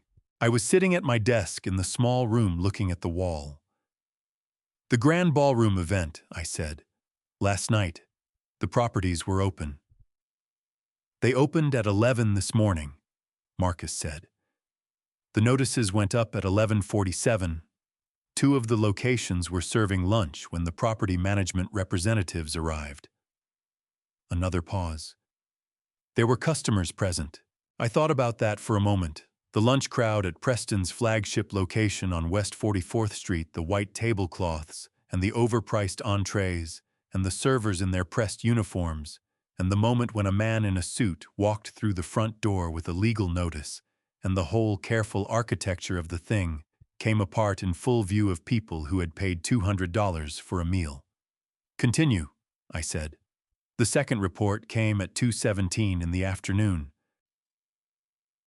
"Hour 24, Marcus said. "Lawrence's office has executed the residential trust withdrawal on the Harcourt Lane property. Under the terms of the trust agreement, Diane Whitmore's right of occupancy terminated upon written notice from the trust administrator, which was delivered by courier at 1:45 p.m. The courier obtained a signed receipt." He cleared his throat. "Mrs. Whitmore is required to vacate within 24 hours under the terms of her occupancy agreement. The trust agreement she signed 8 years ago included this provision in Section 4, Paragraph 9. She initialed it on page 11 of the closing documents. She had initialed it. I remembered the closing. I remembered watching her sign, watching the real estate attorney flip through the pages, watching her initial each one without reading them, because she had trusted that everything was in order, which it was just not in the order she had imagined. Was she home when the courier arrived? I asked. Yes, sir. According to the courier's log, there was a second individual present at the address. Marcus's voice remained even. The courier's notation reads, 2 adults, 1 male, 1 female. Colton had spent the night. I set my coffee cup down very carefully on the desk. The third report, I said. Marcus called again at 8:59 that evening. Hour 36, he said. The Harrington family, that's the family of Cassandra's fiancé Edward Harrington, retained an independent auditor following the Apex Capital withdrawal announcement. The audit of Cassandra's fashion entity was completed this afternoon. The auditor's preliminary findings show the business is carrying $3.2 million in outstanding obligations against less than $400,000 in liquid assets. He paused. The Harrington family's attorney contacted Lawrence's office at 7:15 this evening to request confirmation of the Apex withdrawal. Lawrence confirmed. The attorney indicated that the Harrington family would be issuing a formal statement regarding the engagement. Circulation, I said. Yes, sir. The fourth call came the following morning at 9:12. Hour 48, Marcus said. Colton Briggs, his firm Aldridge and Park, conducted an internal review last night. Following notification from the Bar Association's Ethics Division, Lawrence filed a complaint yesterday afternoon citing Briggs's conflict of interest in simultaneously representing Apex Capital as outside counsel while maintaining a personal relationship with a principal family member. The firm suspended Briggs this morning, pending investigation. He has been removed from all active matters. A brief pause. Additionally, the civil fraud filing we discussed related to Briggs's undisclosed use of Apex Capital's legal services budget for personal expenditures was accepted by the court clerk this morning. He has been served. I sat with that for a moment. Outside my window, the Midtown office I had rented for 12 years under a lease in Marcus's name. The city was going about its business with the magnificent indifference of a place that had seen everything and registered nothing. Taxis, pigeons, a construction crew doing something loud and necessary to the sidewalk across the street. My phone buzzed. A text from Dorothy. Gerald, I just saw Diane pulling a suitcase out of the house. Is everything all right? I made coffee if you want to talk. I typed back. I'll come by this weekend, Dot. Everything is as it should be. I set the phone down and looked at Marcus's most recent message on my laptop screen, a summary document, 4 pages, time-stamped and formatted with the clean precision of someone who understood that the record mattered as much as the event. 48 hours. 10 years of patience compressed into 48 hours, and now the structure I had built and maintained and quietly funded for a decade had begun with the methodical inevitability of a controlled demolition to come apart exactly as I had designed it to. Marcus sent one final message at 9:47. They've been asking Lawrence's office for a meeting. All 4 of them. They want to discuss restructuring options. I typed back 3 words, schedule the meeting. I was not there. I want to be clear about that. Everything I know about the 48 hours my wife and children and Colton Briggs spent in room 214 of the Midtown Inn on West 54th Street came to me in pieces from sources I trust to varying degrees, assembled over the weeks that followed into something that felt like a coherent account, even though I understood it was at its core a collection of second-hand observations filtered through the particular distortions that second-hand observation always carries. Marcus gave me the factual outline. Helen Chase, who had followed the story with the tenacity of someone who had waited 2 years for a thread to pull, filled in certain details in an article she published 6 weeks later. And Dorothy, who had spoken to Diane once by phone in the days immediately following, Diane had called her apparently looking for Gerald's number. Not understanding that Dorothy would tell me everything gave me the texture of it. The emotional temperature of a woman who had lost everything in 48 hours and was only beginning to understand the dimensions of what that meant. They had checked into the Midtown Inn at 2:17 in the morning on the night after the plaza. This was the detail that stayed with me longest, for reasons I could not entirely explain. 2:17 in the morning. Not a hotel anyone would choose. A place you end up when every other option has closed. The Midtown Inn was 14 stories of aging concrete on West 54th Street that catered to business travelers on strict corporate budgets and tourists who had booked late and gotten what was left. The rooms were clean in the functional, impersonal way of places that have been cleaned by people who are paid to clean them rather than people who care about the result. The carpet was the color of dried mustard. The beds had polyester covers. There was a vending machine at the end of each hallway that sold bottled water for $3 and crackers for $2.50. Room 214 was a double, 4 adults, 2 beds, 1 bathroom, a window that looked out onto a ventilation shaft.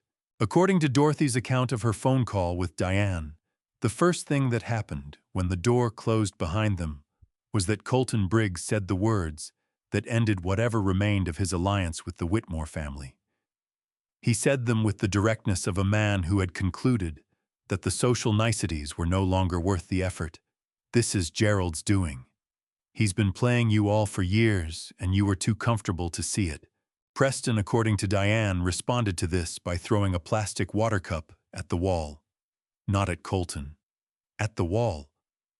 Which Diane told Dorothy was somehow worse because it meant he was already retreating into the unfocused anger that had always been his response to situations he could not control, the anger that scattered instead of directing itself, that found the nearest available surface rather than the actual source. He kept saying how, Diane told Dorothy. Over and over. Just how. Like if he asked it enough times, someone was going to give him an answer that made sense. Cassandra, by all accounts, was the most composed of the four, which was not saying much. She sat on the edge of one of the beds with her phone in her hands, methodically going through her contacts, calling people investors, her publicist a lawyer she knew from a fundraiser in the Hamptons, and getting in most cases no answer or answers that told her nothing she wanted to hear. Her engagement was over. Her brand was technically insolvent. Her social media accounts, which she had built over 7 years into a presence with 400,000 followers, were beginning to fill with comments from people who had read the early reports about Apex Capital's withdrawal and drawn their own conclusions. She did not cry. Not then. Crying, I think, would have required her to be present in the room in a way she was not yet ready to be. Colton was the one who said it first. He had been sitting in the single chair by the window, still in his charcoal suit, from the night before. His tie loosened, his Merlot-stained shirt collar visible above the jacket. At some point between 3 and 4 in the morning, he stood up and said to no one in particular, and everyone at once, "We need to find out who G. Warren actually is." Preston looked up from the floor where he had been sitting with his back against the second bed. "What?" he said. G. Warren, Colton repeated. "The managing partner of Apex Capital. The name on every document, every wire transfer, every legal filing for the past 10 years. Nobody knows who he actually is. Lawrence Holt won't say. The Delaware Incorporation records are clean. I've been trying to trace it for 8 months and every trail goes cold."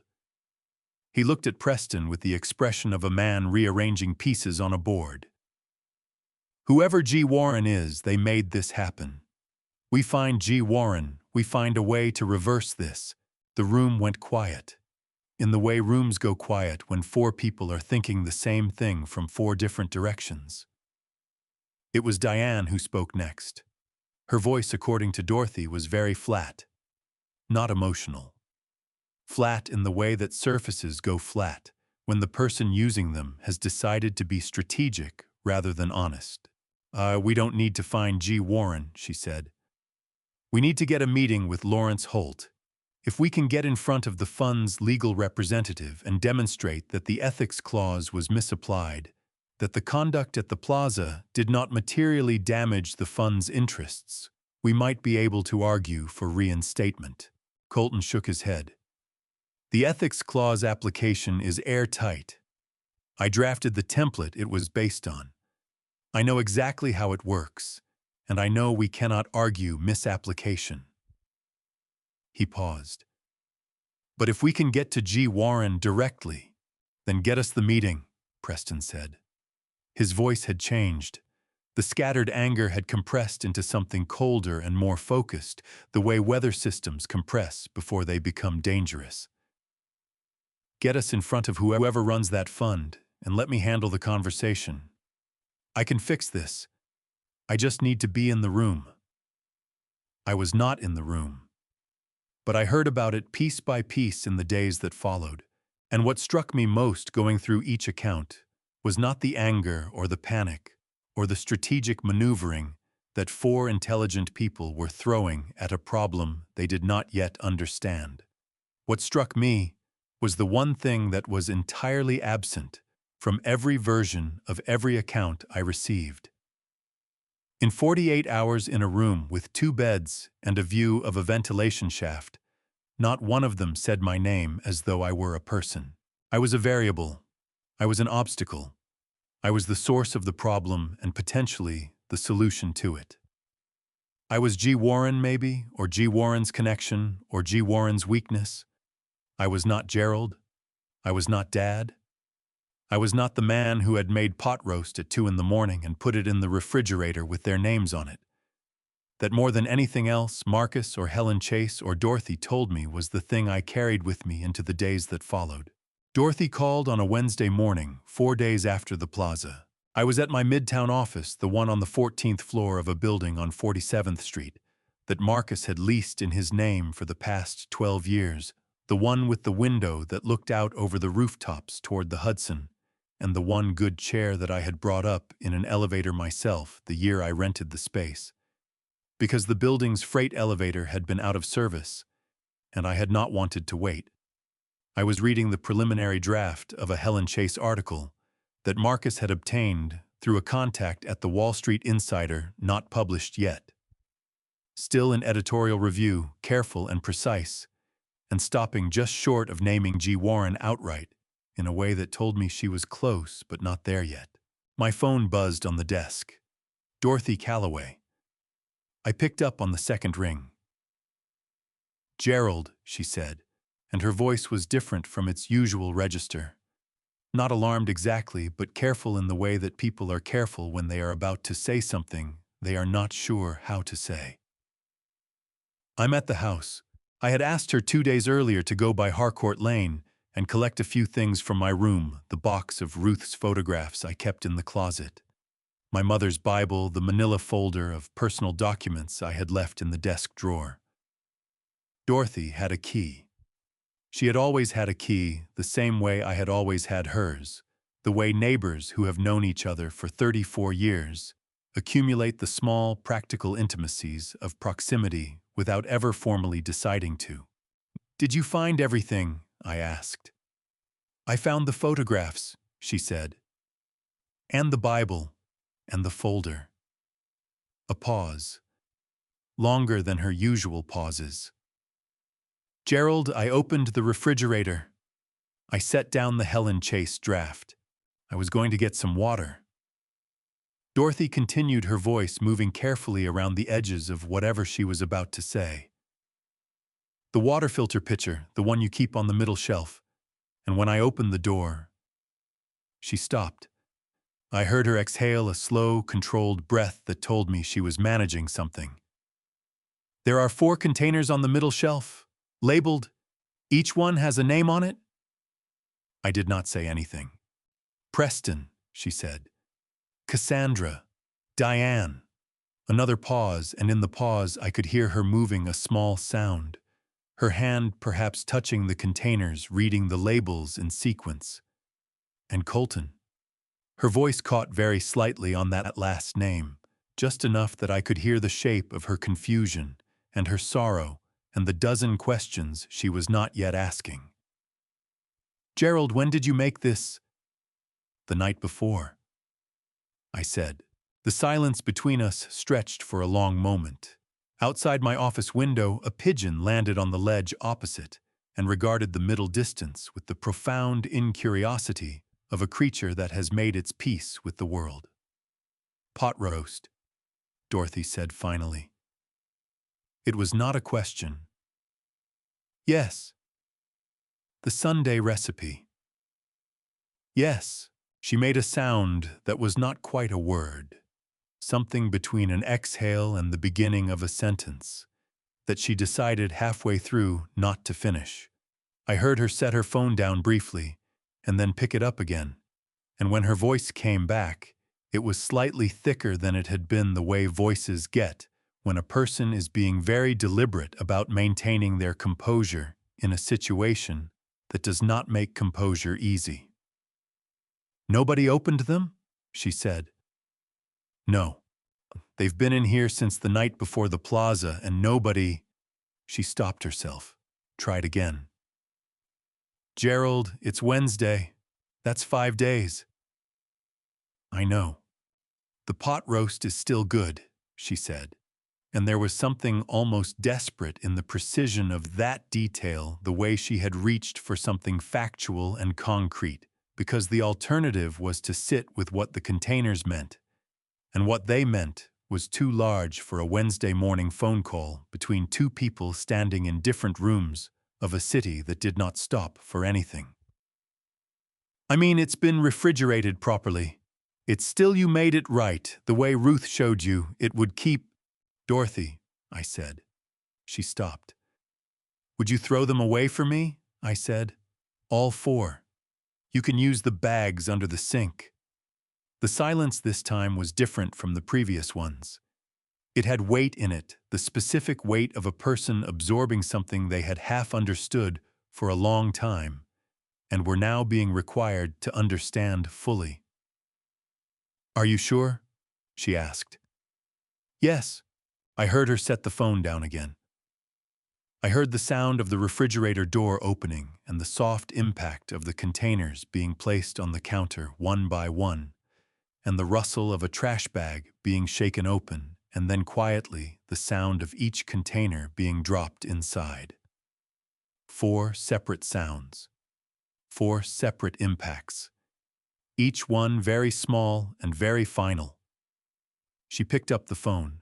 Done, she said. Her voice was thick now, not managing it anymore, not trying to. Gerald, why did you put Colton's name on one? I looked out the window at the Hudson, at the gray November water moving south toward the harbor with the patient, indifferent momentum of something that has been doing this since long before any of us arrived, and will continue long after we are gone. Because that's what my mother taught me, I said. Dorothy did not respond for a long time. When she did, her voice had steadied, returned to something closer to its usual register, though not all the way there. I'm going to make you that apple pie, she said. The terrible one. This weekend. You're coming over and I'm making it, and you're going to eat it and tell me it's good. It is good, Dot. It is not good, Gerald, and we both know it, and you're coming over anyway. A pause. Okay. Okay, I said. She hung up.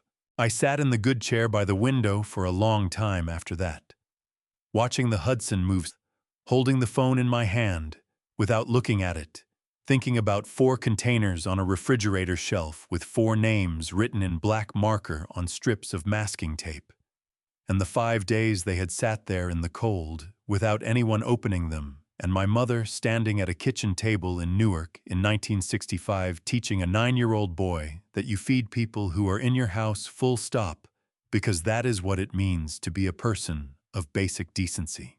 Ruth had been right about almost everything, but she had never had children who looked at a pot roast with their name on it and chose the vending machine down the hall instead.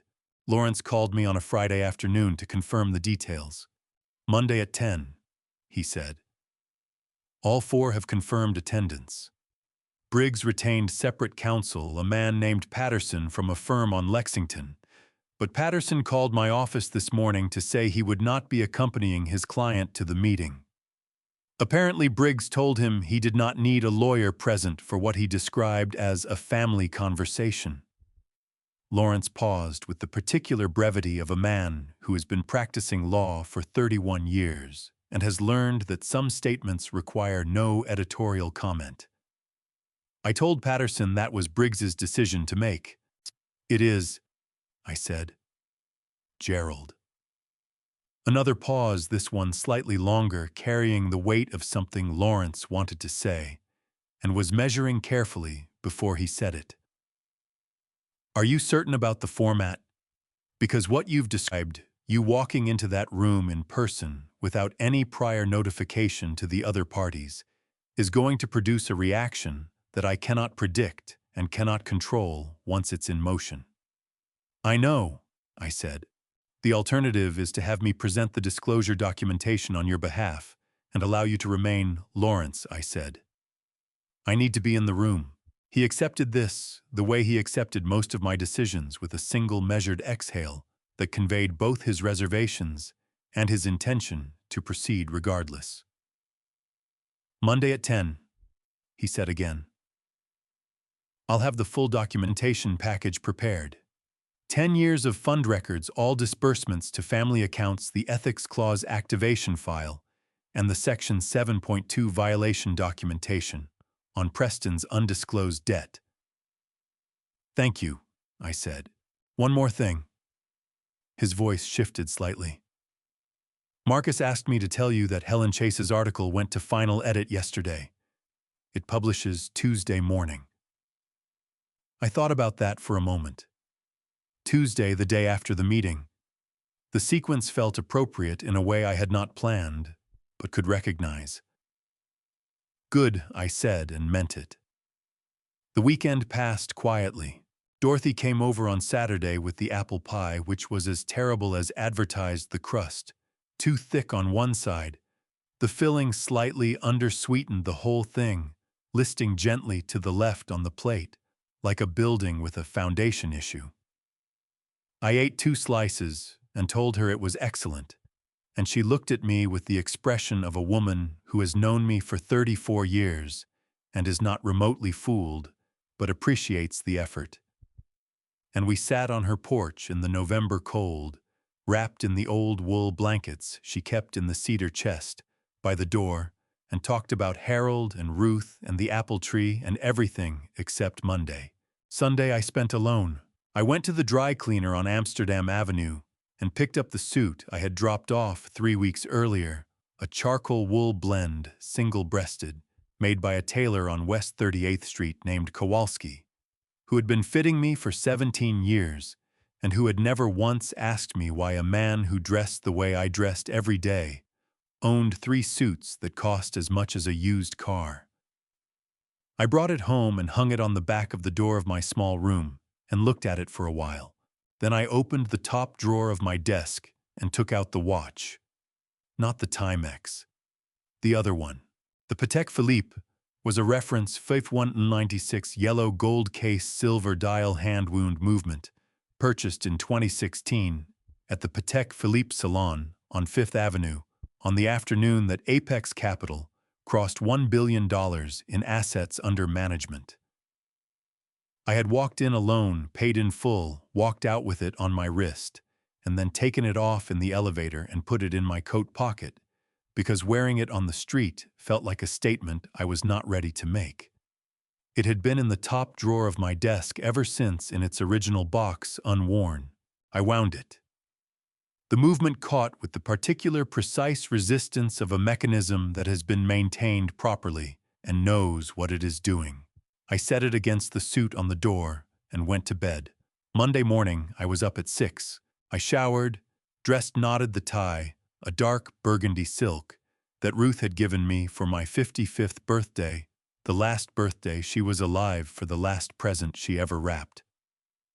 I put on the Patek Philippe and fastened the clasp, and held my wrist up in the light from the window, and the watch caught the morning sun in the way that things do when they are exactly where they belong.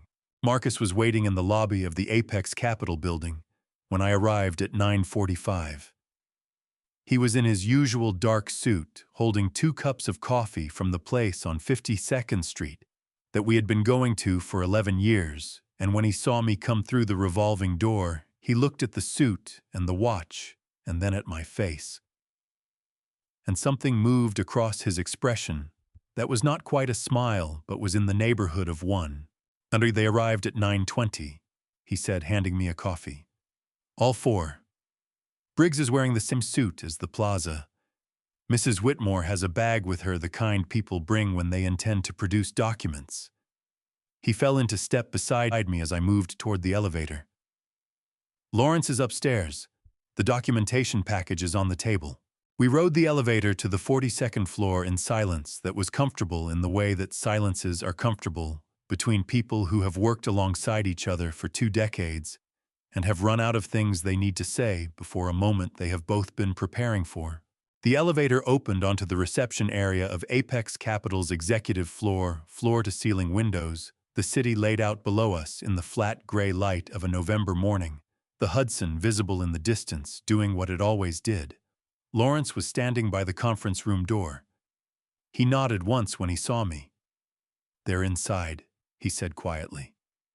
"They've been there 20 minutes.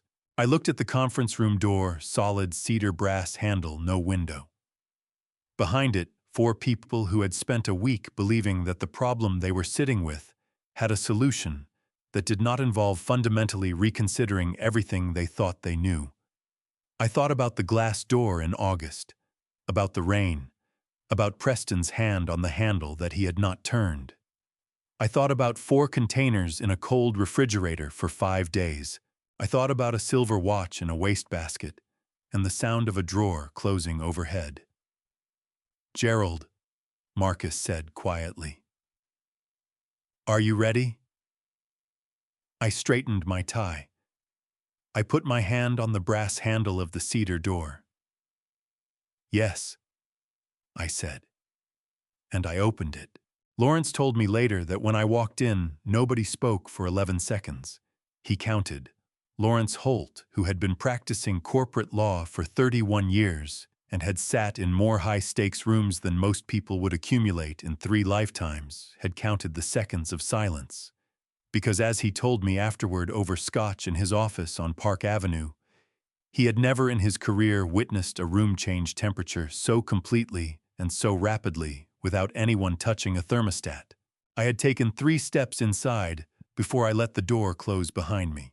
The conference room occupied the northeast corner of the 42nd floor, floor-to-ceiling windows on 2 sides, the Hudson visible to the west, and the park a gray-green rectangle to the north. The table was 12 feet of dark walnut, 8 chairs, a water pitcher at each end that nobody had touched. Lawrence's documentation package sat at the head of the table in a neat stack, 10 years of fund records, 47 portfolio positions, every disbursement to every Whitmore family account laid out in chronological order, with the clean precision of someone who understood that the record was the argument, and the argument needed no decoration. They were sitting on the side of the table facing the windows. Preston was in the middle in a suit that had been pressed, but not recently. His tie loosened his hands flat on the table in front of him. Cassandra was to his right, her posture controlled in the rigid way of someone who has been maintaining posture by force of will for several days and is beginning to feel the effort. Diane was on Preston's left, her bag on the floor beside her chair, her pearl necklace at her throat, the same one from the plaza I noticed. And Colton was at the far end, separated from the others by 1 empty chair, the distance between him and Diane not accidental. I walked to the head of the table. I sat down. Lawrence moved to the chair to my right. Marcus positioned himself against the wall behind me, exactly where he always stood in meetings where I needed to know someone was there, without needing to look. 11 seconds, Lawrence said. I believe him. It felt longer. Preston broke it. Dad. His voice came out rougher than he intended. I could hear him recalibrate halfway through the word, trying to find a register that was neither begging nor demanding, landing somewhere between the two that satisfied neither requirement. Dad, what? How long have you? He stopped, started again. Is this real? Yes, I said. I picked up the top document from Lawrence's stack and slid it across the table to the center. It was the original Apex Capital Incorporation certificate filed in Delaware on March 14, 2008, listing the sole founding member as Gerald Andrew Whitmore, doing business as G. Warren. Preston looked at it. His face did something complicated and private that I had not seen it do since he was 8 years old and had fallen off a bicycle and was trying to decide in the 3 seconds before the pain arrived whether or not to cry. Suitably 10 years, I said. Every dollar you spent on the restaurant group, every dollar Cassandra spent building her brand. The house your mother believed she owned, the maintenance, the taxes, the utility accounts, every wire transfer, every grant, every line of credit, all of it originated here. I placed my hand flat on the stack of documents. All of it was me. Cassandra made a sound, not a word, something, prior to a word, a sharp exhalation that seemed to surprise her as much as anyone. Diane's face had gone the color of the November sky outside the window. She was gripping her pearl necklace with her right hand, her knuckles white against the beads, and her mouth was open but producing nothing, which for Diane was a condition I had not witnessed in 40 years of marriage and did not know she was capable of. Colton pushed back from the table. Gerald, he started. Mr. Briggs, Lawrence said very quietly, you are present in this room as a courtesy. You do not have legal standing to address the fund's principal directly. Please let Mr. Whitmore finish. Colton closed his mouth. Preston was out of his chair. He came around the end of the table faster than I had anticipated, and for one moment I did not know what he was going to do, and then he was on his knees on the carpet in front of me, both hands gripping the arm of my chair, his face tilted up toward mine with an expression that was rawer and more unguarded than anything I had seen from him in 20 years. Dad. His voice broke on the word this time, and he did not try to recalibrate. Dad, I'm sorry. I'm so sorry. I didn't know, I didn't understand, I never would have. His hands tightened on the chair arm. Please, please don't, I know I don't deserve anything, I know that. But you're my father, and I'm asking you, I'm begging you. I looked at my son on his knees on the carpet of the room I owned. I thought about a parking lot in Brooklyn and a photograph and a glass door in August rain. I reached into my breast pocket and took out the folded stack of bills, $200 bills, slightly stiff now, where the Merlot had dried into the paper, the corners dark. I set them on the table between us. At the plaza, I said, your mother threw this at me to send me home. I kept it. I smoothed the stack once with my palm. I'm returning it now, whatever you need it for. Preston stared at the money. His shoulders dropped in a way that had nothing to do with relief. Behind me, I heard Diane begin to cry. Not the controlled, strategic tears of a woman managing a situation, but something uglier and more real, the kind of crying that happens when the version of yourself you have been maintaining collapses, and there is nothing underneath it yet to replace it with. I stood up. I knew. I said to all of them, everything you did, every conversation, every decision, I am not telling you this to cause pain.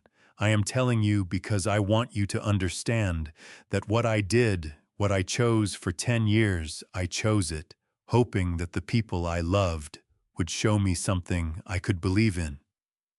I looked at Preston, still on the floor. You didn't. None of you did. And I'm not angry about that anymore. I'm just finished. I picked up my jacket from the chair back. Lawrence stood. Colton did not move. Cassandra was staring at the table with the fixed attention of someone reading something that is not there. I walked to the door. I opened it. And in the hallway, sitting in one of the chairs outside the reception area with his jacket across his knees and his phone face down on the seat beside him, was Noah. He had texted me that morning just 4 words. "Can I come today?" I had not replied. Apparently he had come anyway. He stood up the moment he saw me. He was taller than I remembered, or perhaps I had simply not been standing next to him in good light for a long time.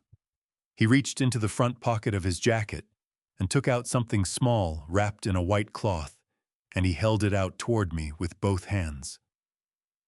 I knew what it was before I unwrapped it. The silver watch. My mother's watch. Clean wound ticking. "I kept it for you, Grandpa," Noah said. His voice was steady in the way that young people's voices are steady when they have decided on something and are not afraid of it.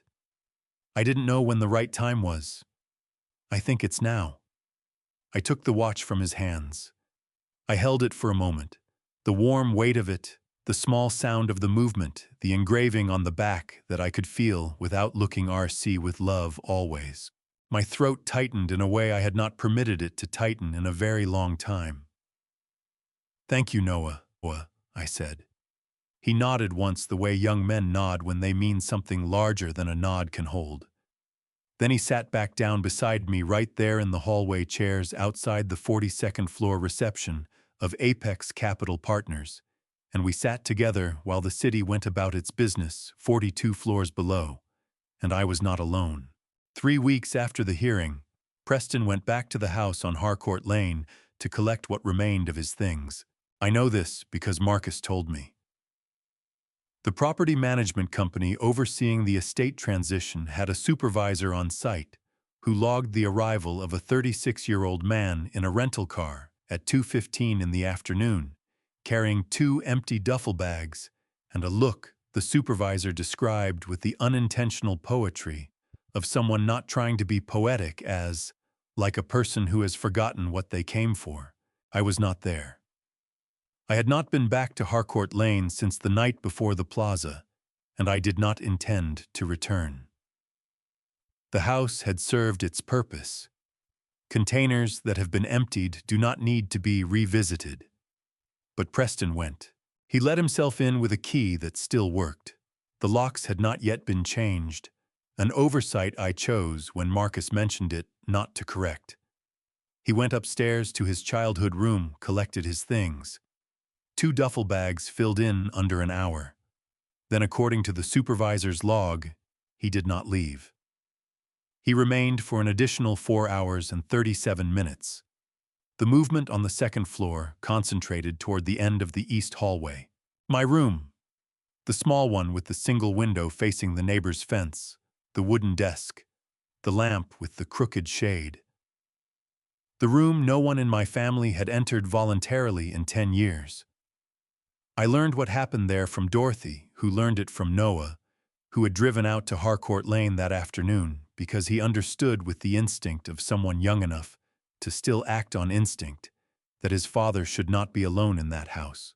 Preston had opened the desk drawers looking for nothing in particular. The bottom drawer on the left stuck the way it always had, the wood swollen from years of humidity. He pulled harder. The drawer came free with more force than he intended and sent its contents across the hardwood in a long arc. 31 envelopes, white letter-sized, unsealed. Each one had a name on the front in my handwriting. Preston. And a year. Preston 2014 through Preston 2024. 31 birthdays. 31 years of words written and folded and placed in a drawer in a room nobody visited, because I had wanted to say the things and could not find the moment when saying them would not become something other than what I meant. Noah watched from the doorway as his father sat down on the floor and read every letter.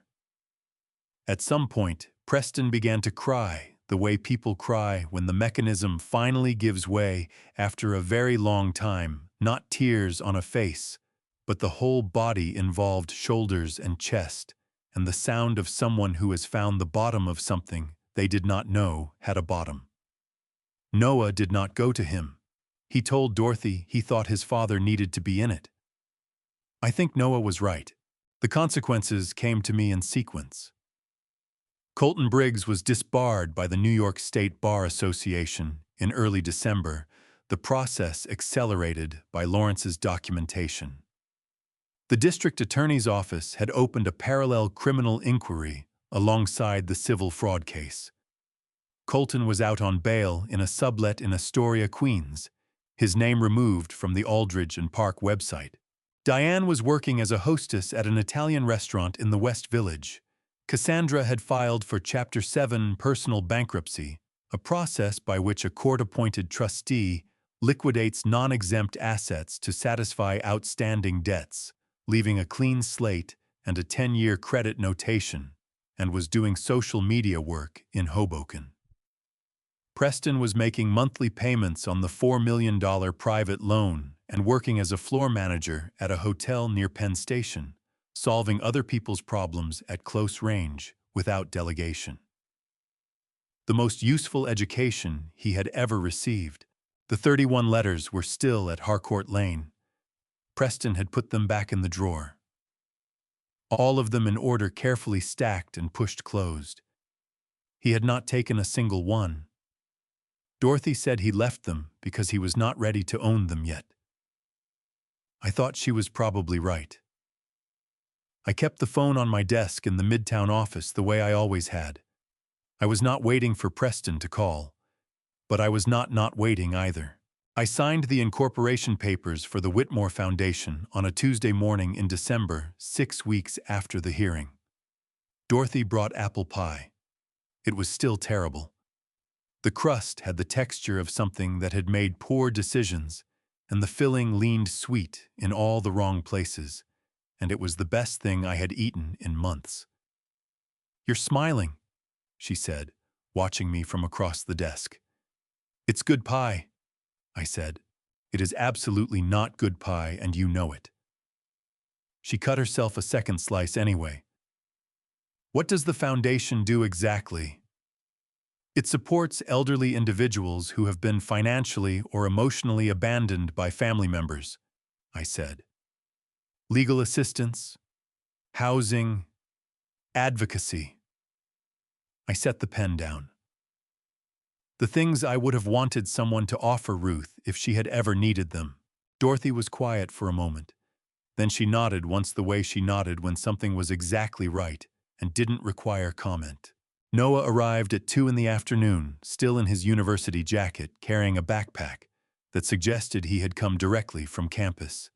He dropped into the chair across from mine with the easy, unself-conscious weight of someone who belongs in a room, and we talked for an hour about nothing important.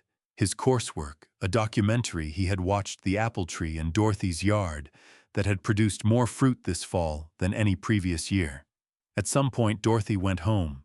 Noah and I sat in the office while the December light faded outside the window, the city going quiet in the gradual way it goes quiet on late afternoons when the year is almost finished. I opened the desk drawer. I took out a sheet of paper and a pen. At the top, I wrote Noah. He looked up from his phone. "What are you doing?" he asked. "Writing you a letter," I said. He watched me for a moment. Then he put his phone face down on the desk and sat forward in his chair, his elbows on his knees, waiting, not impatiently, not with any agenda, just present the way he had always been present. The way that had always been the rarest and most valuable thing anyone had ever offered me. I wrote, "Today you are 19 years old. I kept writing. Outside New York, did what New York always does. It continued indifferent and magnificent, a city that had seen everything and would see more. But in the small office on the 14th floor of a building on 47th Street, something quiet and significant was happening. I was writing a letter I intended to give. People ask me sometimes what I learned from all of it. From 10 years of silence, 10 years of giving without being seen. 10 years of hoping that love would eventually find its way back to me without me having to demand it. Here is what I know now. You cannot buy belonging. You cannot fund your way into being valued. And no amount of patience will change a person who has not yet decided to change themselves. I learned that lesson the hard way, and I want to say clearly, don't be like me. Don't wait 10 years to draw a line. Don't let the people you love confuse your kindness for weakness so long that you forget it was strength all along. I also believe, and I say this as a man who has sat in enough quiet rooms to know that God puts certain people in our lives to remind us of our own worth. For me, that person was a 19-year-old boy who picked a silver watch out of a trash can and kept it safe until the right moment. These grandpa stories, these family stories, they are not just entertainment. Every grandpa story carries a truth someone lived. Every family story holds a mirror up to something real. If this family story moved, you leave a comment below. Share it with someone who needs to hear it. And if you believe these grandpa stories deserve to be told, subscribe so you never miss one. Thank you for staying until the very end. The stories ahead contain fictional elements crafted purely to illuminate real human truths. If that is not the content you are looking for, we respect your choice to find something that serves you better.